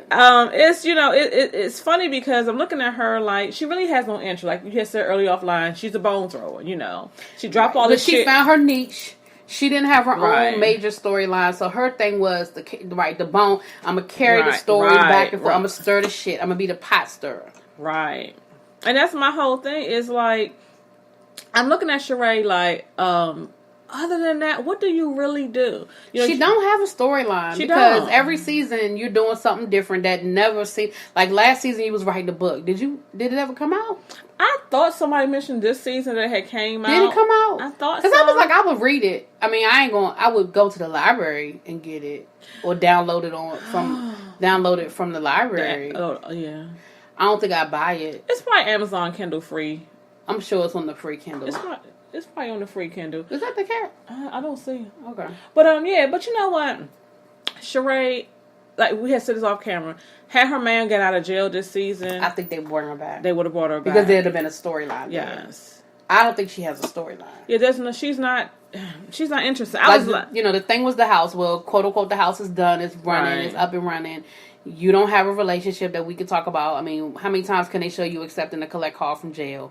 The whole thing with you and Nene and him, again, I think had he got out of jail and they could further explore that whole dynamic, But one thing I will say about Nene seems to be, I don't know. I was going to say Nene seems to be very candid, but then I've found that Nene will tell a lie if it makes her look bad. So if it's something out there that'll make her look bad, but like she's pretty candid though in most things. Like when the whole thing about her being a stripper came out, like she ain't volunteered the information, but she didn't shy away from it. But once it was out there. I didn't like Nene, but Nene's one of the people, she's always running around saying keep it real, until the real shit show up on her doorstep. Then she tries to get loud and overtalk you, and try to... Nene bought into her own hype. Yes. And I think she got caught up in it. Nene was one of my favorite characters at the beginning of the show. And then she was the breakout star. Right. And I think she started believing her own hype. And then at a certain point, you believe your own hype, you believe your own press, I guess, for lack of a better word. She's a legend in her own mind. She definitely is a legend in her own I'm not gonna lie, when it first started, one of my favorite was Lisa. Oh, Lisa Wu. Yeah. Lisa Wu was a hustler, wasn't she? I love Lisa. I love Lisa. I loved her professional. I love her personal. I really love Lisa's storyline. I'm not exactly sure what happened with her or whatever. Yeah. But, I mean, I know they got divorced and all that. But, I mean, hell, let's be for real. How many of the housewives are actually wives? Right. So I would love to see, and she's actually been on there this season. Yeah, because she's still friends with them. So a different event, you'll see her there. Yeah, you'll see her pop up. That's how you can tell when they're really friends, because she's popped up a couple of times over the years. Yes, I really love them. They do have the bigger things that she showed. I'm like, hey, Lisa, you know what I mean? But Nene, I like her sometimes. I need her to stop faking like she's Portia's big sister. I like her better this season than I did last season. I like her better this season than I did the last couple of seasons, but I think she's been somewhat humbled because a lot of shit tried, for a while she was at the top. She was on Broadway. She had a TV show she was on. She did she was on 2 shows at one time. She did the Broadway show. She, did Celebrity Apprentice. Like she was out there and she was in high demand and she was A-list. Like she was no longer, like there's a celebrity list. Right. You know what I'm saying? And you have most reality stars don't make it to that A-list. Right. She had made it to A-list. She was hanging out with A-list people. She was making A-list money. Well, not Denzel A-list money, but she was making She was at the bottom of the list, but she was on the list. Yeah, she was at the bottom of the A-list, but she was on the A-list. She was on the list. She was making good money. And I think, the shows, and I think she realized how quick that shit is. Right. Shows got canceled. You were done with Broadway. Not that you did a bad job on Broadway, but the show was just over. Your contract ended, and for whatever reason, you did something different. And I think she got humbled a little bit. Because, for a while she was too good for the Real Housewives. She wasn't on there for a couple of years. And then when she came back, it was in a limited capacity. And she's making more money than all of them. Like, she's getting she's the top. Okay. Oh, yeah, she's the top the top earner on Atlanta. I think her and then Candy's probably right underneath her. But I think she was humble because this season, for the exception of those first couple of episodes with her and Portia, which I thought was ridiculous, you see she's starting to be a little softer. Right. Like, even the shit with Marlo, where she's like, Marlo, come on. Like, you're doing too much. Like when Barcelona, I just felt like she started getting back to being the real Nene. Now that you brought up Barcelona, okay. I'm going to say this about Portia and Barcelona. I don't know how far Portia money go, and I'm assuming they don't be paying for their own damn trips. No, they don't pay for that shit. That's why every season they go on a trip. Yeah. Okay, I'm gonna tell y'all some good shit. I'm in fucking Barcelona. I don't give a shit what y'all say about me and what's going on. I'm not leaving Spain because I don't like what y'all saying and we can't get along. And I do understand the pressure that Portia was under, but part of me with Portia is put your big fucking drawers on. And say, bitches, fuck y'all. You know what I mean? I think Portia tries too hard to get their acceptance, and when she doesn't, it crushes her, and she runs. And that's why they keep treating her like the baby or the little kid and things like that, because sometimes her reaction, I understand that she's hurt, but sometimes her reaction is that little girl, that little sister type of thing. Oh, I'm hurt and I'm crying and I'm looking for them to comfort me. You cannot expect comfort from your abusers. And I don't mean in the sense of they're beating her, but in the sense of they kind of bully her a little bit, but then she's looking for acceptance or some type of comfort from them. They're not going to fucking do it. I think that there was a certain validity in what Nene told her about the apology piece. Right. But the flip side of that is, I also see where Portia's coming from when she was like, what the fuck else? Like, I've apologized. Right. I've apologized multiple times. No, I'm not going to apologize, do no big ass apology to everybody because I didn't hurt everybody. I hurt Candy, and that's who I apologized to. Now, again, like I said earlier, you can't force somebody to tell their truth. You can't force somebody to get over what you did to them. Right. You apologize to Candy, and I think Candy's doing a good damn job to even still be cordial to your ass. Right. I get it that they're both on the show and there's certain things that contractually they're obligated to do. Right. But she ain't contractually obligated to speak to your ass. Right. And I think that she's been, in light of the situation, I think she's been about as probably the best you can expect. I mean, I think because I didn't actually see. I saw some of the apology, but I don't remember how she apologized. I'm not gonna lie. Now I'm big on. I will say this. She's gone to her at least twice this season and gone to. But this is now. I will say this. This is what I feel like she could have done when she had everybody over to her house. That was when Marlo was talking about her the doormat being too small. But when she had everybody over to her house, at that point in time, she could have said, "Y'all know what? I went back and I looked at last season. Right. And I saw it from a different lens. Because when you're in it, you see it from your lens. Right. And I saw it from a different lens. I saw it from Candy's point of view. I saw it from the watchers, the fans' point of view. And I definitely can see where I know I was wrong, but at the time, it didn't seem like as big of a deal, but I see it now. Because I'll be honest with you, when she first said it last season, when you tried to drug me and take me back to your house, I didn't take it as serious as Candy took it. Mm-hmm. But when Candy explained, I said, you know what? That's valid. Mm-hmm. When Candy was like, that's a crime. You're accusing me of sexual assault or attempted sexual assault. That, she said, not on top of my brand and my money, that's a criminal act. Mm-hmm. And it's not true. Like, if anything, we were both flirting that night and you came on to me. If anything, I might have invited you back, but I don't have to drug nobody to do nothing. Because one thing Candy don't do, Candy ain't never shied away from the fact that her and Todd have a very active sex life, and they have had threesomes and stuff like that. Like, she'll be with a woman. She's been with a woman, so she ain't never lied about none of that. And so when I saw it, I was like, when she brought it from that point of view, I was like, you know what? Right. I see that. Now I'll say about two things. One about the apology. Now, I will say this. I am a words person when it comes, especially comes to apology. There's a difference between I apologize for what I said to you. I didn't mind saying was not to hurt you.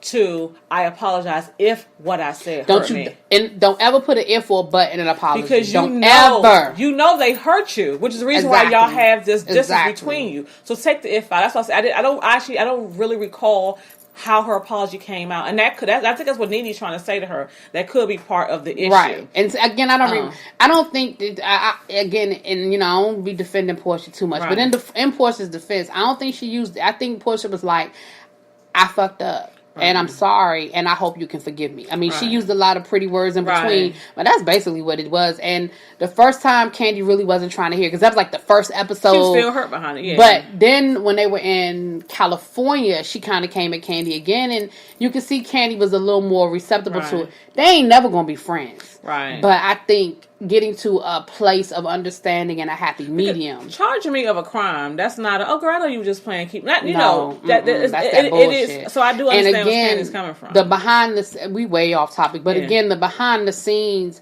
of how that whole thing went down, that Phaedra fed it to her, and again, like Candy said, you was trying to win an argument. Mm-hmm. And so you threw that out there because you were trying to win an argument.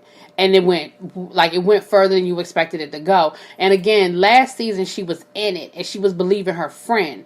So, okay. But once you looked at the season and you looked at the reunion show and you saw it for what it was, and you saw Phaedra Parks backpedaling and pussy popping, as my friend James would say, as you saw all of that break down, that's when you had to be honest and say, I fucked up.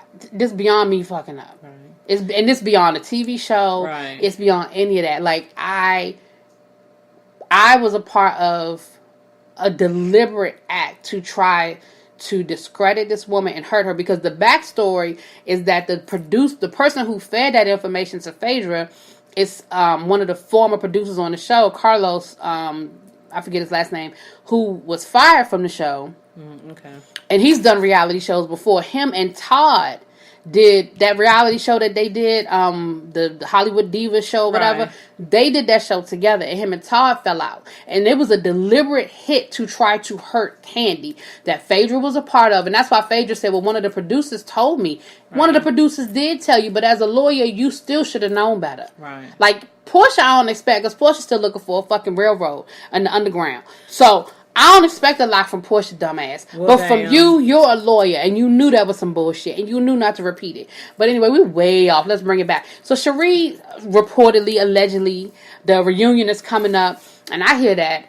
Here go another one. Kim, bitch ass. I can't. That's who should have got fired. Like, for real, if I had a choice between Kim and Sheree, Kim got to go, because she don't serve no motherfucking purpose. No. She don't want to be there. Well, she doesn't want to be there. The fact that she shows up with somebody waiting for her to take her back home tells you she doesn't want to be there. No. And her intention is to stir the pot and leave. Like, she don't have no intention of staying. Kim, my thing is this. This is why I can't. I would love to be on a real bitches of the DMV. But I can't be on. I'm gonna be honest with y'all. I don't have I know what I said earlier. I'm about to contradict myself. Because sometimes you got to be in it to win it. Kim asked, you ain't got but so many times to put your hands in my face. You ain't got but so many times to talk shit about me. Kim is relying on the fact that them contracts is protecting her ass. And ain't nobody going to beat her ass. For real, for real. Yeah, there may be some finger pointing, some bitch calling, little hair tugging, weave tugging here and there. Right. But a real knockdown, drag out brawl in the streets, Kim knowing that shit ain't gonna happen. That's why, like you said, she come in, drop some shade, and then she hurry up and quickly hop in the car with her husband. Right. And roll the fuck back home to her planning her brouhaha. And her fucking ghetto ass red cup. Like that. And again, you try to talk about everybody else. Bitch, you show up with a red Solo cup in your hand every fucking way you go. What kind of ghetto shit is that? That's some ghetto ass ignorant shit. But yeah, Kim serves no purpose on this show whatsoever. And I've never been a fan of Kim's. No. Now, the first couple of seasons, I tolerated her because she was kind of fun. You know what I mean? Mm-hmm. The whole Big Papa thing. Right. But I never, like the whole Sweetie Pie thing. Like, remember her personal assistant, Sweetie Pie? Or Sweetie, whatever. Sweetie. Like, that whole thing never sat right with me. and I get it that personal assistants, celebrities have them and they talk to them crazy and they ask them to do crazy shit. But you chose to put your assistant on the show. So you wanted people to see that relationship. Right. Because all of them got assistants. But they don't always show their assistants on the show. You don't see... I remember one season on the Braxtons when Tracy and Tamar were having an argument because Tracy had gotten into it with Tamar's assistant. And Tamar said, and Tracy wouldn't film a scene because she was like, as long as he's here, I'm not going to, and I remember Tamar saying, everybody else get to bring their assistants, but I can't bring mine. So again, behind the curtain, everybody got assistants. Right. But the fact that you chose to bring her onto the show means that you wanted her to be a part of that, your storyline, and you wanted people to see that relationship. But everybody's like, because wasn't that the chick that she allegedly or whatever was hoping to sleeping with or something? Weren't they dating? No, that was DJ Tracy, where she was a lesbian for a minute. No, Sweetie Pie was the one that she just talked too crazy, and the whole Nene had a problem with it because they were like, it's like borderline racial the way that she treats her. Okay, no, you're talking about that. Yes, and because Nene even brought that up a couple of episodes ago when she was talking about your old slave, whatever. She's like, but Kim serves no. She's a non-fucking motherfucking factor. Yeah, she. They could get rid of Kim. Absolutely. Like, I don't even know why they brought her back. Other than the fact that supposedly her and Andy are really good friends or whatever. Because like her show, she has her own show, and who watches it? I think who it got still canceled. watches it? I think Tied for the Party. Is that what it is? Yeah, and I think because my thing is, who watches it? Nobody. And I think that was part of the issue.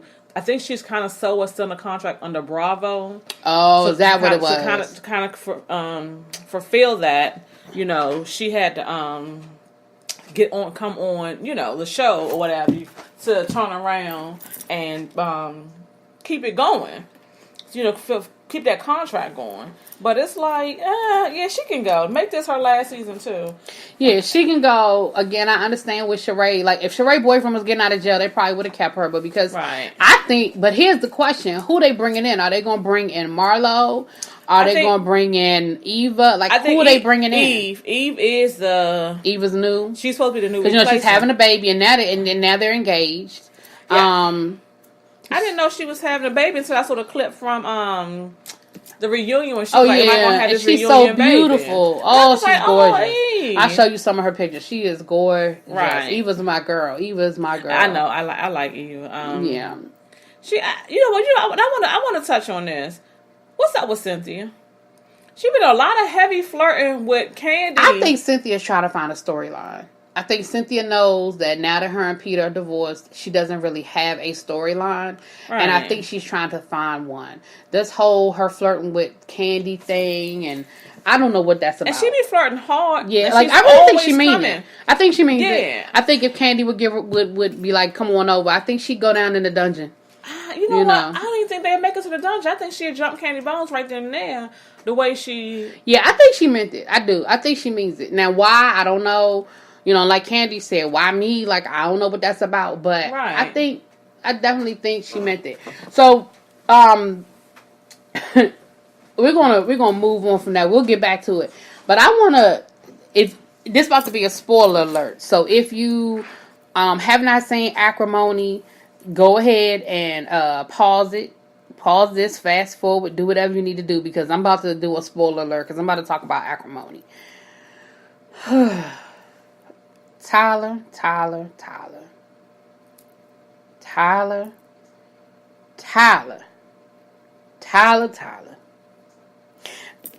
I did this review on the YouTube channel, so I'm going to say this.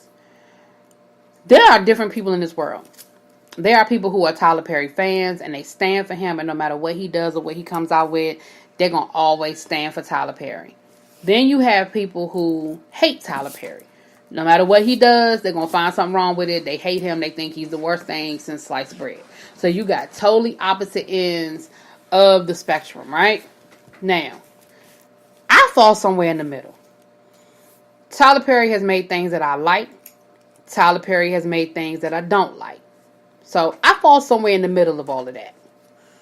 So I really wasn't excited to see Acrimony from the previews. It didn't look like something that I really cared about. Right. But I was out. I was on vacation. Just I did a little quick little vacation out of town, a little road trip with met up with a friend from college, and we were hanging out, and we decided to go see it. A couple of girls hanging out for the weekend. It wasn't really nothing else out. We decided to catch a movie.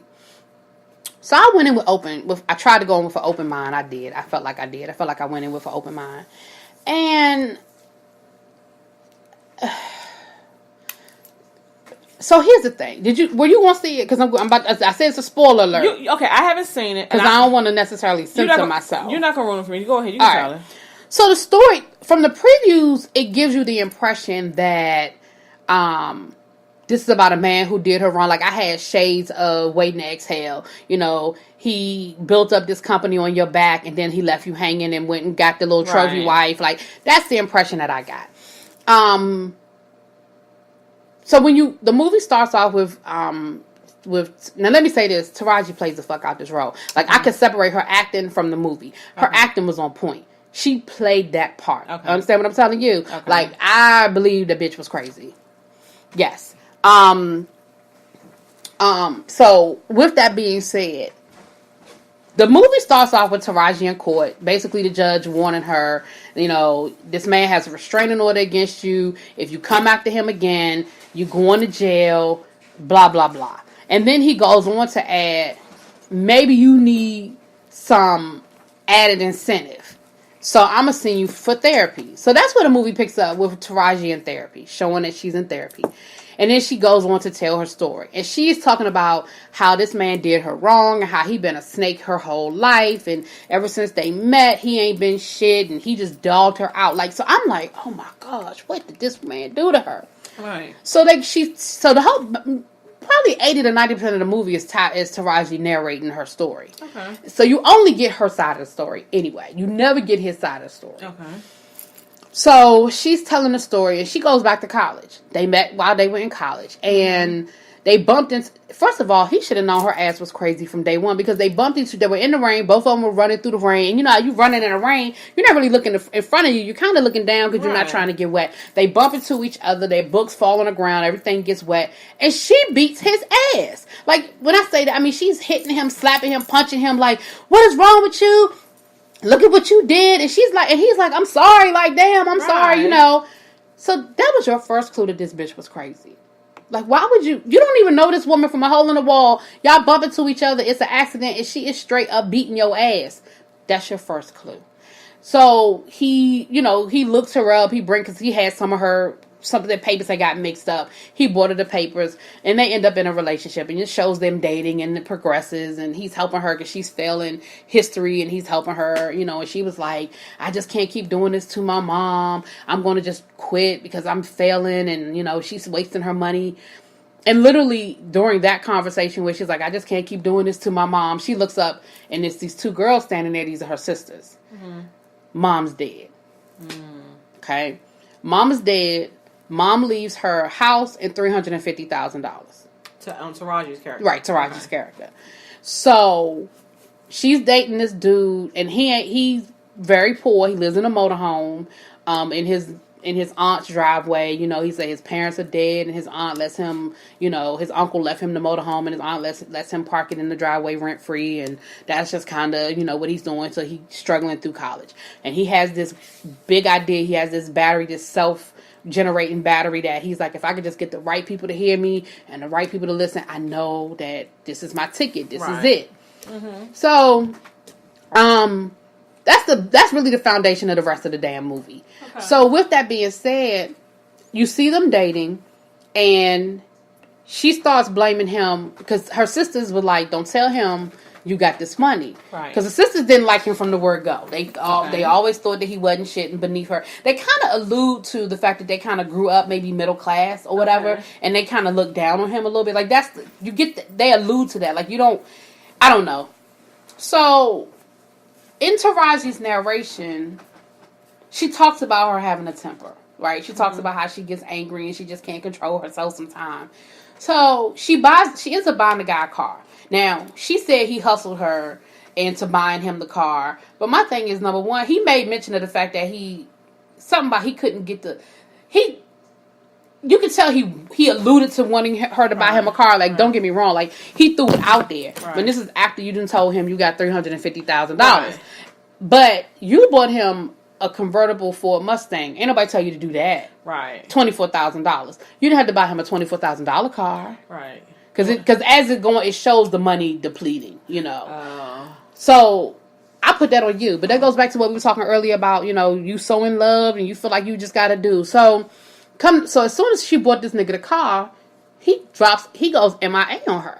And she was like, you know, it seemed like as soon as he got the car, he stopped calling, and it'd been 2 or 3 days since I heard from him. So she calls him, and you know how you call somebody and you could tell that they got company or they talking kind of crazy or talking in code or whatever. So that's what he was doing.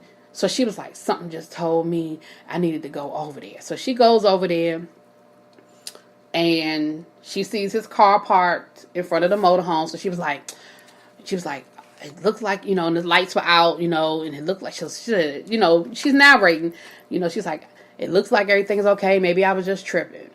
But then as she's getting ready to pull off, she sees the hand on the window, and you could tell that he's in there having sex. Here's where the movie starts going downhill for me. She takes her car, she rams the car into the motorhome. Not once, not twice, but 3 times, I think, to the point where the motorhome flips over. Like, the first time, I think, was enough to get her point across. But okay. She kept going to the motorhome, totally flipped over. The girl runs out. He runs out. The girl is like, what the fuck is wrong with you? And she was like, oh, you know, that whole, he didn't tell you he had a woman. And she was like, you should have told me like, to the woman's credit, she was like, yo, I didn't know. You should have told me you had a girlfriend. Like, she tried to kill me off of your lies. And that whole thing goes on. Right. So Taraji, because you know who plays her young, because it's not Taraji's character until later on. Right. That plays the younger her is the same girl that plays the younger Cookie. Oh, you don't look at Empire. So it's the same person who plays her younger. That's cute, though. Right. Because at first, because I'm watching and I was like, I know her. And I was like, you better go ahead making some money off of being a young Taraji. I ain't mad at you. And, you know, shouts out to Tyler for saying, ain't no need reinventing the wheel, bitch. Right. You know, her mannerisms. Come on over here. Right. So, but what happens was she ends up hurting herself. She goes to the hospital. And come to find out she ended up hurting her inside. She had to have a hysterectomy, right? And she was like, you know, so of course her character is like, a hysterectomy, full hysterectomy, and I'm not even 21 yet. So that already lets you know she's not going to be able to have kids, right? It sets that up. But when she gets out of, see, your face, that's it, exactly. See, the face that you're making, that's why we need to tape this. The face that you're making right now is exactly what I was doing. So, but here's where it gets real crazy for me. And then I'm going to skip. I'm not going to retrace the whole movie. But here's where it gets real crazy for me. So, when she gets out the hospital, her sisters are, surrounding her in the bed, and they're like, basically they're telling her, you need to leave him alone. He ain't shit. But then they also were like, you can't keep doing this. You can't keep, getting angry like this. So it alludes to the fact that there's a history of Taraji's character in this anger. Like, it alludes to that, right? Mm-hmm. But here's the problem. Tyler, you don't fully develop that. Like, I kept waiting. And that's my issue with his movies. That's one of my biggest issues with him. Mm-hmm. He does it on his TV shows, too. I feel like I kept waiting for a flashback to when they were kids and showing some other acts of anger. Right. Like, she mentioned her father at one point. She said, they say I get it from my father. But my father, he was a quiet anger. Me, I'm explosive, whatever, right? So I kept waiting. I said, "Oh damn, did she kill her daddy?" Like, I'm waiting for something to build up that storyline of her being violent. Because here's my thing right here. That's the only thing they showed us. I mean, other than when they first met and she was hitting him or whatever. That's the only thing they showed us of her being that violent and that angry. And to me, that don't mean you got a mental issue. I mean, that's just a woman thing. Right. I don't act that way, but we've seen women do that all the time. They catch their man cheating and they do something crazy. Like, that was crazy. Don't get me wrong. Oh, she busted out the window too. That was crazy now. Don't get me wrong, but that wouldn't have given me pause to say, oh, this bitch need to go to a hospital. Like, I wouldn't think that. Anyway, so I felt like he was trying to build up that narrative of her having this uncontrollable anger, but he never gave it back to us until the end of the movie. And that's always my issue with Tyler Perry movies, where if it say it's a 2-hour movie, the first 45 minutes to an hour is Tyler Perry building up all this foundation, then you might get 45 minutes of you seeing it play out, and then 15 minutes of and the end. That's exact. You just described fucking acrimony, okay? You haven't seen it. You just described, because that's what it was. Like I said, the beginning, I was like, okay, all right, and I could even see sort of where Taraji's character was coming from, like, oh, she bought this nigga a car, and then she ended up paying for like his last 2 semesters of college because he was saying he lost his scholarship and he couldn't get financial aid, and I'm sitting there like, why the fuck can't you? Because I got financial, nigga, they still calling me, so I don't understand why you can't get financial aid. And so that was another thing that I was like, that ain't realistic. Like, who the fuck? Like, no, that ain't true. Then they get married. Her sisters don't come to the wedding. Like, her whole side of the church was empty because nobody wanted her to marry this dude. Like, he's building this up. So it shows them married. Now, he's so hooked on this battery working. That's all he focuses on. He don't get a job. He don't work. And when he does work, he work like little side hustles. Whereas she's working 2 full-time jobs just to pay the bills. Because they're steadily going into the bank account. Now, the house was free and clear. They ain't have a mortgage. But she could barely pay the bills because she was like an office manager and then working at night cleaning office buildings. So it just showed the money constantly dwindling. Right. This happened, that happened, this happened, that happened. And it just showed the bank account going down, down, down, down to the point where there was nothing left. And fast forward, this is when Taraji character comes in. Like, they were married 18 years. So it shows her character, shows the adult characters after. Right. And so 18 years later, she said, basically, and again, she's narrating, basically they're just coexisting. And she's so angry after all these years of working so hard and him just not doing it. Like, him just not being responsible. Like, you see a couple of scenes where her asking him to step up, and I need you to work, I need this from you, I need that from you, and he's so stuck on this battery. Like, you see him working on it like a mad scientist type of thing. And it's this company, this fictional company that he's like, they randomly, once a month, they go through the mail and they randomly pick people that they bring in and let them present their idea. He was like, if I could just get in the door. I mean, to the point where this dude was sending, like, they knew him. Like, he cornered one of the ladies, and she was like, he was like, hi, ma'am, I'm so-and-so. She was like, I know your name. And this is not a way to get seen. It's a random, it's a random process for a reason. You just got to wait your turn. To the point where security called him and said, sir, you are no longer allowed on the premises. Oh, don't, within 100 feet, you will be arrested. Like, that's how bad it was. They banned him from the premises of this company. So what happened was, and this is where the shit gets tricky. What happened was, the woman that he had cheated on Taraji with on the motorhome ends up becoming like a VP at this particular company. He finds out, he corners her, and he's like, look, I need your help. Can you hook me up? And you see her like, how you and your wife, like, he was like, I apologize.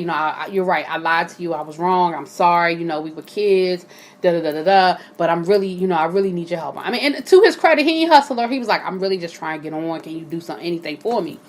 And he was like, let's just meet for coffee. And she was like, yeah, I'll meet with you and your wife. Yeah. So he finally wears her down, and she's like, all right, I go, every morning I go to such and such to get me a cup of coffee. If you're there, if you just happen to be there, then, maybe I'll sit with you while I drink my coffee, that kind of thing. So, again, this is where he lost me. This is that, you said the first 45 minutes, and then this is when you transition from that first 45 minutes into that next phase you were talking about, right? So at the same time, he had convinced Taraji to mortgage the house. Right? He had convinced her to mortgage the house because he was like, I just need this little bit of money, da-da-da-da-da. And she's talking to a therapist how he hustled her and he this and he that. No, I mean, he did, but he didn't, kind of thing. You had to make all the decisions, and you had to take responsibility for it, right? Because my thing is, after he spent the $350,000, what made you think it would be any different if he took out a mortgage? Right. Like, if you, in your mind, if he spent your inheritance, what made you think it would be? So anyway, they get the mortgage on the house. Well, of course, now they're going to lose the house because she can't keep up the payments. Because if she couldn't afford the expenses, if she couldn't afford the expenses, why would you add a mortgage on top of it? But girl, like I said, these are the questions that I'm sitting in there asking, like, what the fuck is going on? So this is where the shit starts. This is where it starts colliding. you have a perfect storm. So what ends up happening is the sisters find out that the house is getting ready to be foreclosed on. They come over there. Her two sisters and their husbands have started a trucking company. Mm-hmm. So they come through and they're yelling at her like, "Do you know this house is getting ready to be foreclosed on? You about to lose mama's house and da da da da. And he ain't shit and he ain't working and he ain't helping you. You know, that whole thing." And they come up with this. I still don't understand it. Let me be honest. I was watching the movie and I was like, no, none of this makes sense. But somehow or another, they were like, the brothers were like, look, we can get the money to pay the mortgage and save the house, but we need you to help us do these deliveries over the next 6 weeks. And if we can get these deliveries done over the next 6 weeks, then I think it was like their biggest client said that he would give them the money or something. Some crazy scheme, right? That didn't even fucking make sense. Because again, this the same nigga that y'all just got finished talking about ain't shit and ain't never been reliable and ain't never done nothing. But now, trust it. Right, but now you're going to trust him. With your business. With your livelihood. Because they were like, we're going to lose everything. We're going to lose the trucks. We're going to lose the house. So this the same motherfucker you're going to trust with everything. So, okay, he goes to work for them and he's doing good, right? He was like, they even said, man, you've been knocking it out. Thank you so much, And he been going to work on time, making his deliveries on time, like doing what he's supposed to be doing for like 4 weeks, right? Mm-hmm. Here's where the shit gets fucked up. So, this particular day, he got to make a delivery to their biggest client, the person that's going to get him the money. He got to deliver this fresh fish for this dinner they're having or this luncheon they're having or whatever. So at the same time they show the sister going into his truck checking the mileage. She finds a wallet from a female. Mm-hmm. So she's like, oh shit, what's this? So she takes the wallet. Then it shows him leave and Gary go on this delivery. While he's on the delivery, he gets a phone call from the girlfriend that works at the company, the ex-girlfriend that works at the company, saying, look, I convinced them to see you, but you need to get here like now. Mm-hmm. Like we need you here by 11 o'clock. Bring your prototype, bring all your documentation or whatever, bring your research. But I need you here. Like they're going to, like this is, and he was like, oh my God, can you push it back? Like I can't get there by 11. She was like, are you kidding me? She's like, your ass been stalking them for 20 years and you telling me you can't get here? She was like, this is it. This is make or break. You got to get it. So, of course, you see where this is going. Mm-hmm. He don't make the delivery. He goes back to the house. He gets dressed. He runs out. And as he's running out, Taraji and her sister show up. And she like, you cheating on me with this bitch? This the same bitch you cheated on me with before. Like, this whole thing. They had this big argument in the front yard. And he's trying to tell her, he's like, baby, no. Like, first of all, if you see this nigga running out the house with his suit on, with the protocol look like one of them old-fashioned, sewing machines, like when these big ass, he got it under his arm, he got his folder, his briefcase. That should automatically tell you something's going on. And I get it that you mad. And I guess that's the narrative they were trying to paint, that she was just so mad she couldn't hear it or see it. And he's like, baby, it's not what it looks like. I'll explain everything. We about to do it. Like, this is it. This is what we've been waiting for. Like, this is it. And he's trying to tell her. And she's like, fuck you. You ain't going nowhere. Like, she steals his keys. This nigga got to take the bus. Like, oh, mind you, he's still driving the Mustang from 20 years before, but I'm gonna let that go. And it looked the same. Ain't got no dents. It's still shining. It looked the same, but I'm gonna let that go. So I can't do time frame moves. Right. So he gets there and again, I feel like this wasn't fully fleshed out because you never know. I felt like she left the wallet on purpose because I'm skipping stuff, but some other stuff, it kind of showed the ex-girlfriend being a little weird and looking at all his old videos and going, because she asked her secretary for all his old stuff, and she was like, you want that crazy man? Like, he been writing here for 20 years. You want everything? She was like, yeah, I want everything. I want to see it. And it's, she's looking at videotapes of him and Taraji. Like, it shows that she ain't all the way there either, right? So I'm like, okay, this is where the shit sort of, I'm waiting, right? I'm like, oh, here come the twist. So he asked her, he was like, did you leave your wallet on purpose? And she was like, no, what are you talking about? It was an accident. But I'm like, it left the door open. And she was like, leave your stuff here. Come on with me. Come with me. So they go into the room. He gives his pitch. And they offer him $800,000. But he's got to turn over everything. Mm. And to his credit, he was like, no, I can't do it. He was like, I know this is worth money. He was like, and you're going to take it for $800,000 and you're going to make millions. Mm-hmm. He was like, yeah, I'm broke and $800,000 is a lot of money, but I know my worth. Going back to what we said earlier, I know my worth. Right. And he didn't take the deal. And she was like, I can't believe you. He was like, I can't. He was like, this is my life's work. He was like, he said, you don't know what I've sacrificed. Like, 20 years of work. Right. And he was like, you don't know what I've sacrificed for this. Because, he thinking, I don't even know if I got a wife anymore. Right. They're going to kick my ass. Like, he's like, you don't know what I've given up for this. And I can't sell it for $800,000. Right. So he leaves. He goes home. Now, Taraji need an Academy Award for this scene alone.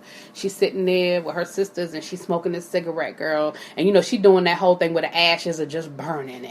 And, she got his shit piled up and she don't want to hear what he's saying. She don't believe him. She's like, you've been cheating on me. And he told her, he was like, no. He said, look, I went. They finally called me. I made my pitch. They offered me $800,000, but I didn't take it. She was like, what? We about to lose this fucking house. They get ready to lose their business and you didn't take $800,000. He was like, baby. He was like, it's worth more than that. Like, I know. He said, they're going to call me. They're going to make a counter offer. I know they are. He was like, I know they're going to come back. And so she was like, I don't want to hear. Get the fuck out. And he was like, what do you, like, what? She's like, get out, get your shit, and get out. So she puts him out the house. And like I said, it's some other stuff that throws into it. But she puts him out the house. They show him living in a homeless shelter. They show her struggling, missing him, whatever. Well, the chick... the ex-girlfriend, side piece, she calls him and she calls him at his job. This nigga finally gets a job. Now, after all these years, you wouldn't get a job, but now that she put you out the house, now that's why I said, I ain't saying he all the way right. Because he had some shit with him. He gets a job as a dishwasher. So she tracks him down. She's like, look, where the fuck you been? I've been trying to call you. He was like, my cell phone got stolen. No, he said, I lost my cell phone because the cell phone got stolen at the shelter. And she was like, well, where are you staying? What's going on? And she was like, they want to meet with you. They want you to come back in and talk. They want to talk to you again. And he was like, all right, because at this point, he's just dejected. He's like, right. She was like, and where are you staying? And he told her, he was like, my wife put me out. I'm at the shelter. Right. He said, I'm sort of in between places right now. Right. She was like, you're not going to stay at the shelter. I'm coming to get you. I'm in between Bubba and Big Jack. What's up? Not Bubba and Big Jack. All right, let me make this quick. Cause I didn't mean to give this much play-by-play. But, so she picks him up and shows her bring him back to the house and give him a bath. And, it doesn't show them having sex, but you see where it's going. You're like, okay, they're going to hook up. So the next thing you know, you see Taraji at work. Her best friend looks up and she's like, look. Husband is standing there with roses, laid out, got this badass suit on, got these roses. So here's where the movie could have ended for me. He comes in and he tells her, because, at the divorce, when they were signing over the divorce, he tells her he don't have a lawyer. He show up looking wrinkled, like he is looking rough. Her sister's sitting there, still being evil and shit. And he told her point blank, look, I don't want this divorce. I still love you. I don't want this. I want us. And I know you don't believe me, but I never cheated on you. I was never unfaithful to you. After that first time, I learned my lesson. Right. Like he's telling her, like, what you think happened. That's not what happened. So, because this is where, like I said, from the point of the house going into foreclosure forward, I was done. So he shows up and she goes out there and she was like, what the fuck you want? We not getting back to, she being Taraji, we not getting back together. What you got? What you borrowed that suit from somebody? Where you get these tired ass roses from? Da da da da. And he was like, look, I just need 10 minutes of your time. She was like, you got 2. So he was like, well, these are for you. He gives her the flowers and he was like, look, and he apologizes again. And he tells her, how much he loves her. Like, he still and she giving him the, right. Right. And he gives her a card. He said, I could never repay you for everything you've done for me. Like, you held me down. You always believed in me. So he gives her this card. Inside the card is a check for $10 million. Oh, shit. Now, mind you, she keeps talking about he cost her $1 million. Like, she had the number down. He gives her a check for $10 million. So here's all that I took plus. And the keys to the house. He was like, he bought the house back because the bank had actually foreclosed. She actually had moved in with her sister. So he was like, I bought here's your mother's house back. Here are the keys. It's all yours, free and clear. Gave her $10 million. And he was like, again, I'm sorry. I know I cost you a lot, and I apologize, but, you know, he was like, and she was like, where the fuck you get this from? And he was like, you know, he told her, he was like, they came back. Right, he's like, they came back to the table, they offered me, I think they offered him something like $75 million or something, plus he got to keep a percentage. And all that, yeah. Right, so he set, he good. So now, Taraji looking stuck. She go home that night, cuss her sister out. I should have never listened to you. She shows them the check for $10 million, like all of that. All right, now this is the part where I can just fucking fast forward.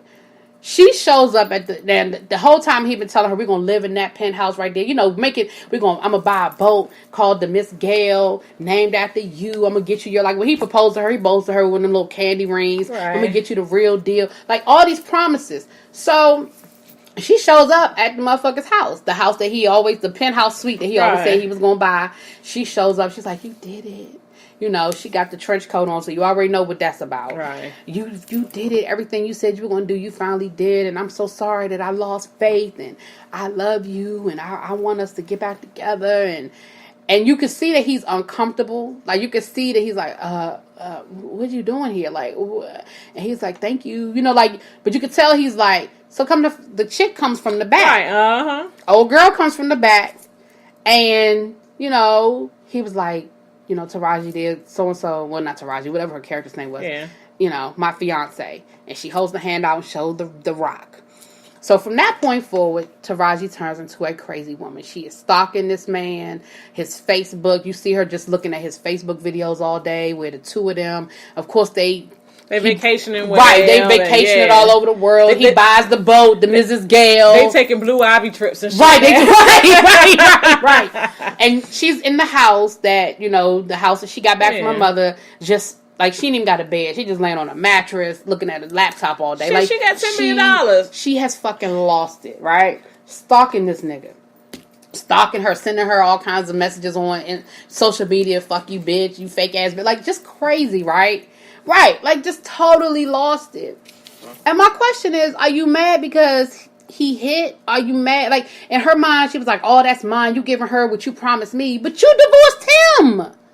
Divorced him. And seeing the previews, I saw the previews, I'm not going to lie. All the previews I saw, there was nothing I was interested about seeing that movie. Mm-hmm. Then I saw an interview that Taraji and Tyler did on, I believe, Today's Show. And Tyler tried to do the fact, like, you know, all breakups ain't what you think it is. There's more to the story. So my thought was, oh, okay, you try to throw a little plot twist. But I'm going to be honest, Tyler Perry's plot twists really aren't that interesting to me. They're not. So... And again, I don't see where either one of them were wrong. Like, he was some shit, like the fact that he wouldn't work or whatever. But my thing is, when he hit big, he didn't forget about you. He did at that point. All he could do was give you money. That's all he could do. He couldn't give you those years back. He can't give you back time. You know, and you divorced him. He didn't divorce you, and he didn't just give you the 1 point whatever million. Right, he gave you way more because she tried to take him to court, and that's what the judge said. The judge was like, "Wait a minute, let me understand." So he owed you $1 million, but he gave you $10 million. Like, I don't understand why you here. What are you suing him for? So, like, she was just bitter and angry. Like, she tried to sue him because she tried to say that he made the deal before the divorce was final, and it was clear that it didn't happen that way. Mm-hmm. Like, you signed the divorce papers, then he got the deal. Like, are you mad because this is the chick he cheated on you with? Like, what the fuck that was 20 years ago because he cheated on you. But see, she got it in her mind that he never stopped seeing her. Mm. You know what I'm saying? Right. So it's just crazy. It was just, a lot. It was just crazy. And I will say, and that don't even give you that ain't even the ending. That ain't even the ending. But go ahead. And I will say this about Tyler Perry, and it is what it is. Tyler Perry likes to write about two things that, to me, in his writing style, he's not very familiar with. And one, that's the emotions of black women, because we always come off as... But he think he a black woman. And then two, male-female relationships. Right, because you don't do those either. He don't... Oh, yeah. So that's two things that he's not familiar with, that he's always constantly trying to write about. So, and it always comes off to me as unnatural.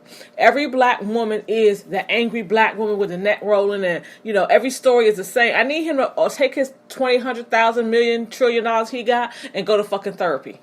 That's what I need and there's no shade to him, but I need him to go talk to somebody and work it out, because you're using your movies as your therapy, and the shit is always the same. The last Tyler Perry movie I saw in the theater was Why Did I Get Married Too? Which was horrible. And I was now, Why Did I Get Married 1 was good, right? But the sequel was horrible, and that's why it was the last one I saw. I was like, what the fuck is he doing? Like, you totally ruined this movie. Yeah, I'm gonna say this, and again, we running long, so I'm gonna end it. We're gonna give us 10 more minutes, and we're gonna end it. The only thing we didn't get to was Atlanta, but we can do Atlanta next week. I want your homework is to watch it. Oh, so that we can. Hey, you have homework. Look, write y'all congressman on this. She gave me damn homework. Absolutely, I need you to watch Atlanta because that shit was the funniest shit I've ever seen in my life. So I'm just gonna end it here. So that's not even the ending. You understand what I'm saying? So this is how you want to hear how the shit ends? Mm-hmm. All right, might as well. I done gave you the whole movie. So this is where the movie picks up where it started, with her being back in court because he had got a restraining order because she was doing all this crazy shit. Extra. And she tries to attack him in court after she got the restraining order. Anyway, so her sisters call the husband and the fiance over and say, "Look, our sister got a problem." And again, you're bringing back this narrative of her having this history of anger, which once again, the only time we saw it was when she cheated on him, and now, like.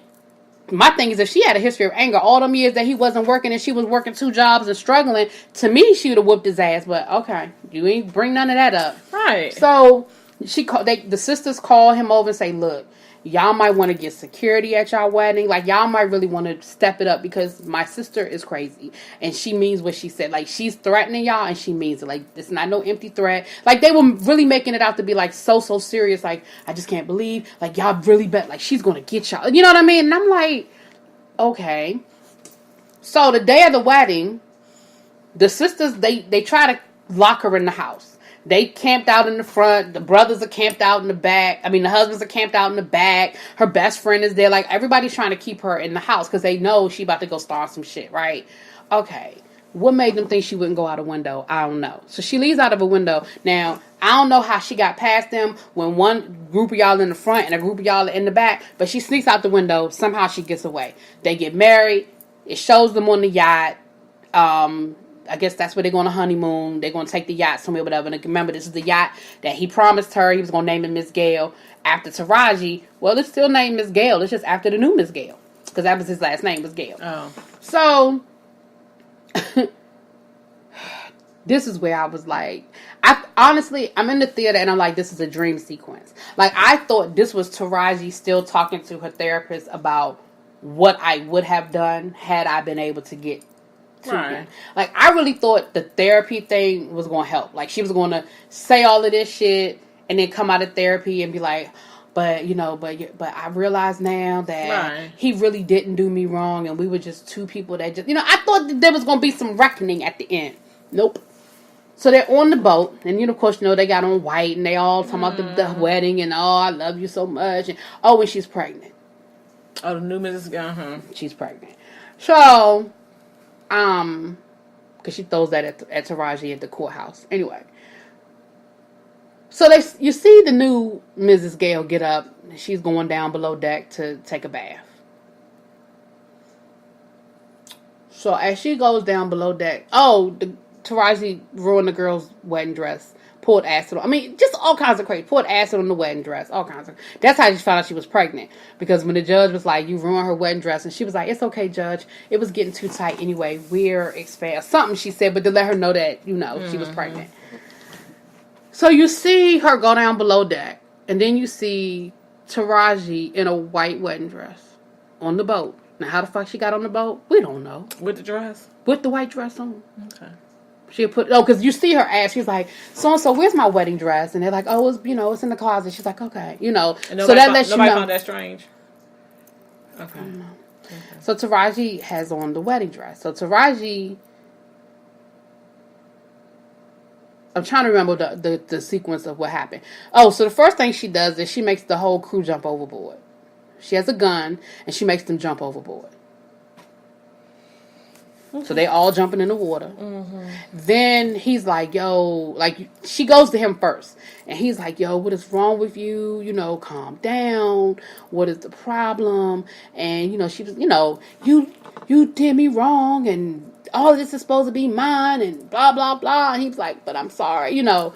So I'm trying to remember the sequence of events. I don't remember exactly what happened next, but she shot him. Mm-hmm. So she shot him, and then the wife heard the gunshot. Because first the wife heard the splashing, but she was like, what the fuck is that? Then she hears the gunshot. So she runs up, and when she sees Taraji, of course, Taraji starts chasing after her. And he's like, no, leave her alone. And she runs below deck and hides or whatever. So then Taraji picks up a axe. She dropped the gun. I think somewhere in the melee, the gun got... I don't know. Something happened to the gun. I don't remember what happened. But she picks up an axe, and she starts chasing him with the axe. Now I don't remember what happened with the wife. I don't know if she hid. Like I don't remember. Again, I don't remember all the sequence of events. But what I do remember is her chasing him after she shot him. Her chasing him with the axe. Because that's how bad this shit is. If y'all can only see these faces.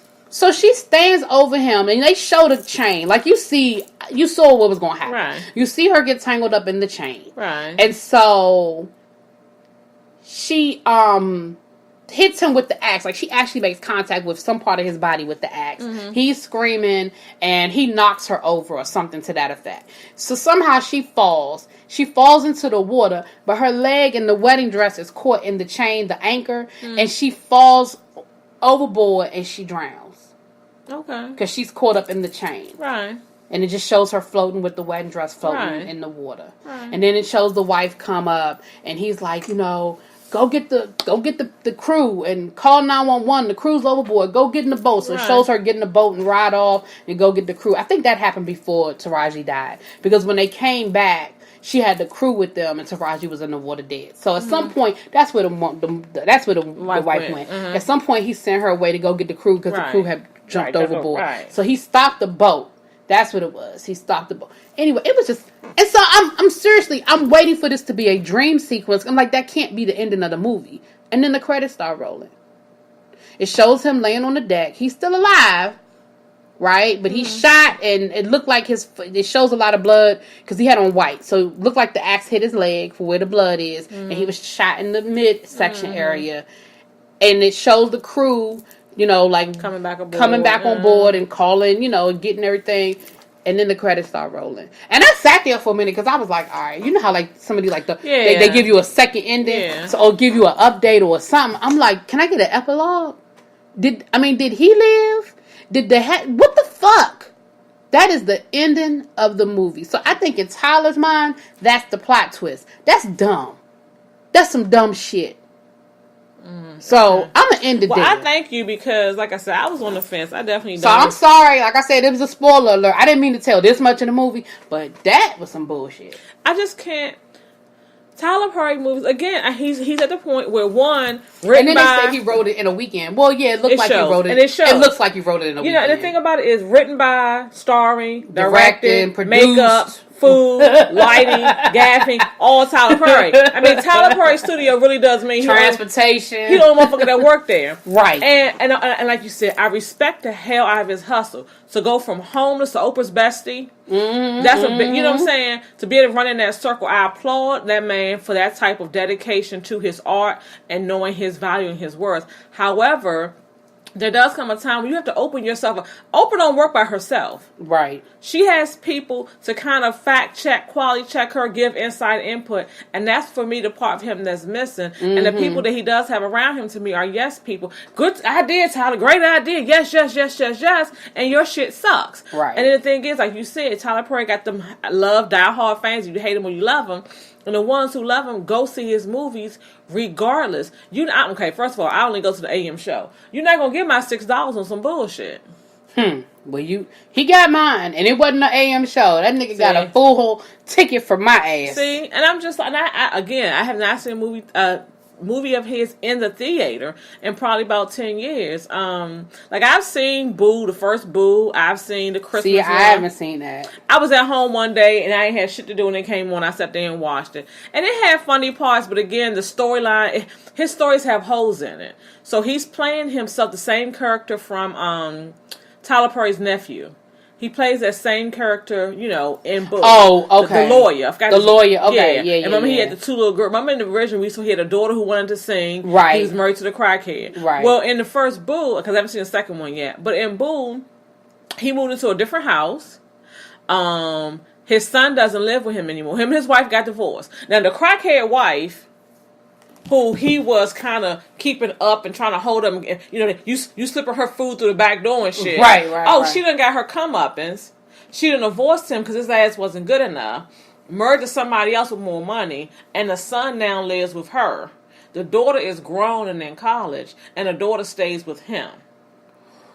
And just so happens the new house that he lives in is down the street or something from some university in Georgia. And the daughter goes at. But now the daughter is some neck popping, daddy, you know, whatever, bitch, fuck you, daddy. She that type of child. And he like, well, please don't talk to me like that. I'm your father. Please don't do this. Oh, God. And remember in the first one, he was like, yo, girl, you ain't singing because your mama was singing. She a crack hoe now, so I'm not having that. I got rules and discipline. And now that's what I'm saying. Like, your shit don't connect. There's no cohesiveness to your shit. You know, and so, like I said, I don't hate Tyler Perry, and I don't hate everything he does. But I just got to take it on a case-by-case basis because you rush, and like you said, you think you have a point of view that you don't really have. Right. But you've gotten away with it for so long. Like you said, his diehards, you've gotten away with it for so long, you're going to keep doing it. So, anyway, like I said, we're running way long.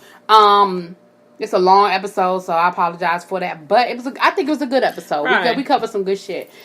We're going to cover Atlanta next. Because I ain't going to go into that right now because that could be a whole nother 30 minutes. Guess I gotta do my But that is your homework. Because if those of y'all that are listening, if y'all don't look at Atlanta, that is y'all's homework too. Download it, put it on demand, do whatever the fuck you got to do. But that is the funniest shit. Okay, so what classic my homework is, I have to watch 2 episodes. I was watching Atlanta, the barbershop episode, and Gator Man. So those are 2 episodes I'm going to watch that we're going to talk about. I'm gonna go home when we leave here. I'm gonna go home. So that's about an hour. And I'm gonna watch those 2. Yeah, that's your homework.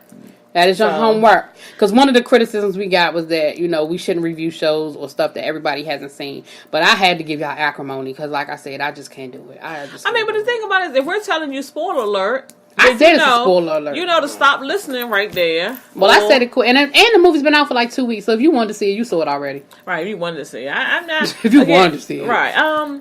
But it was in the top.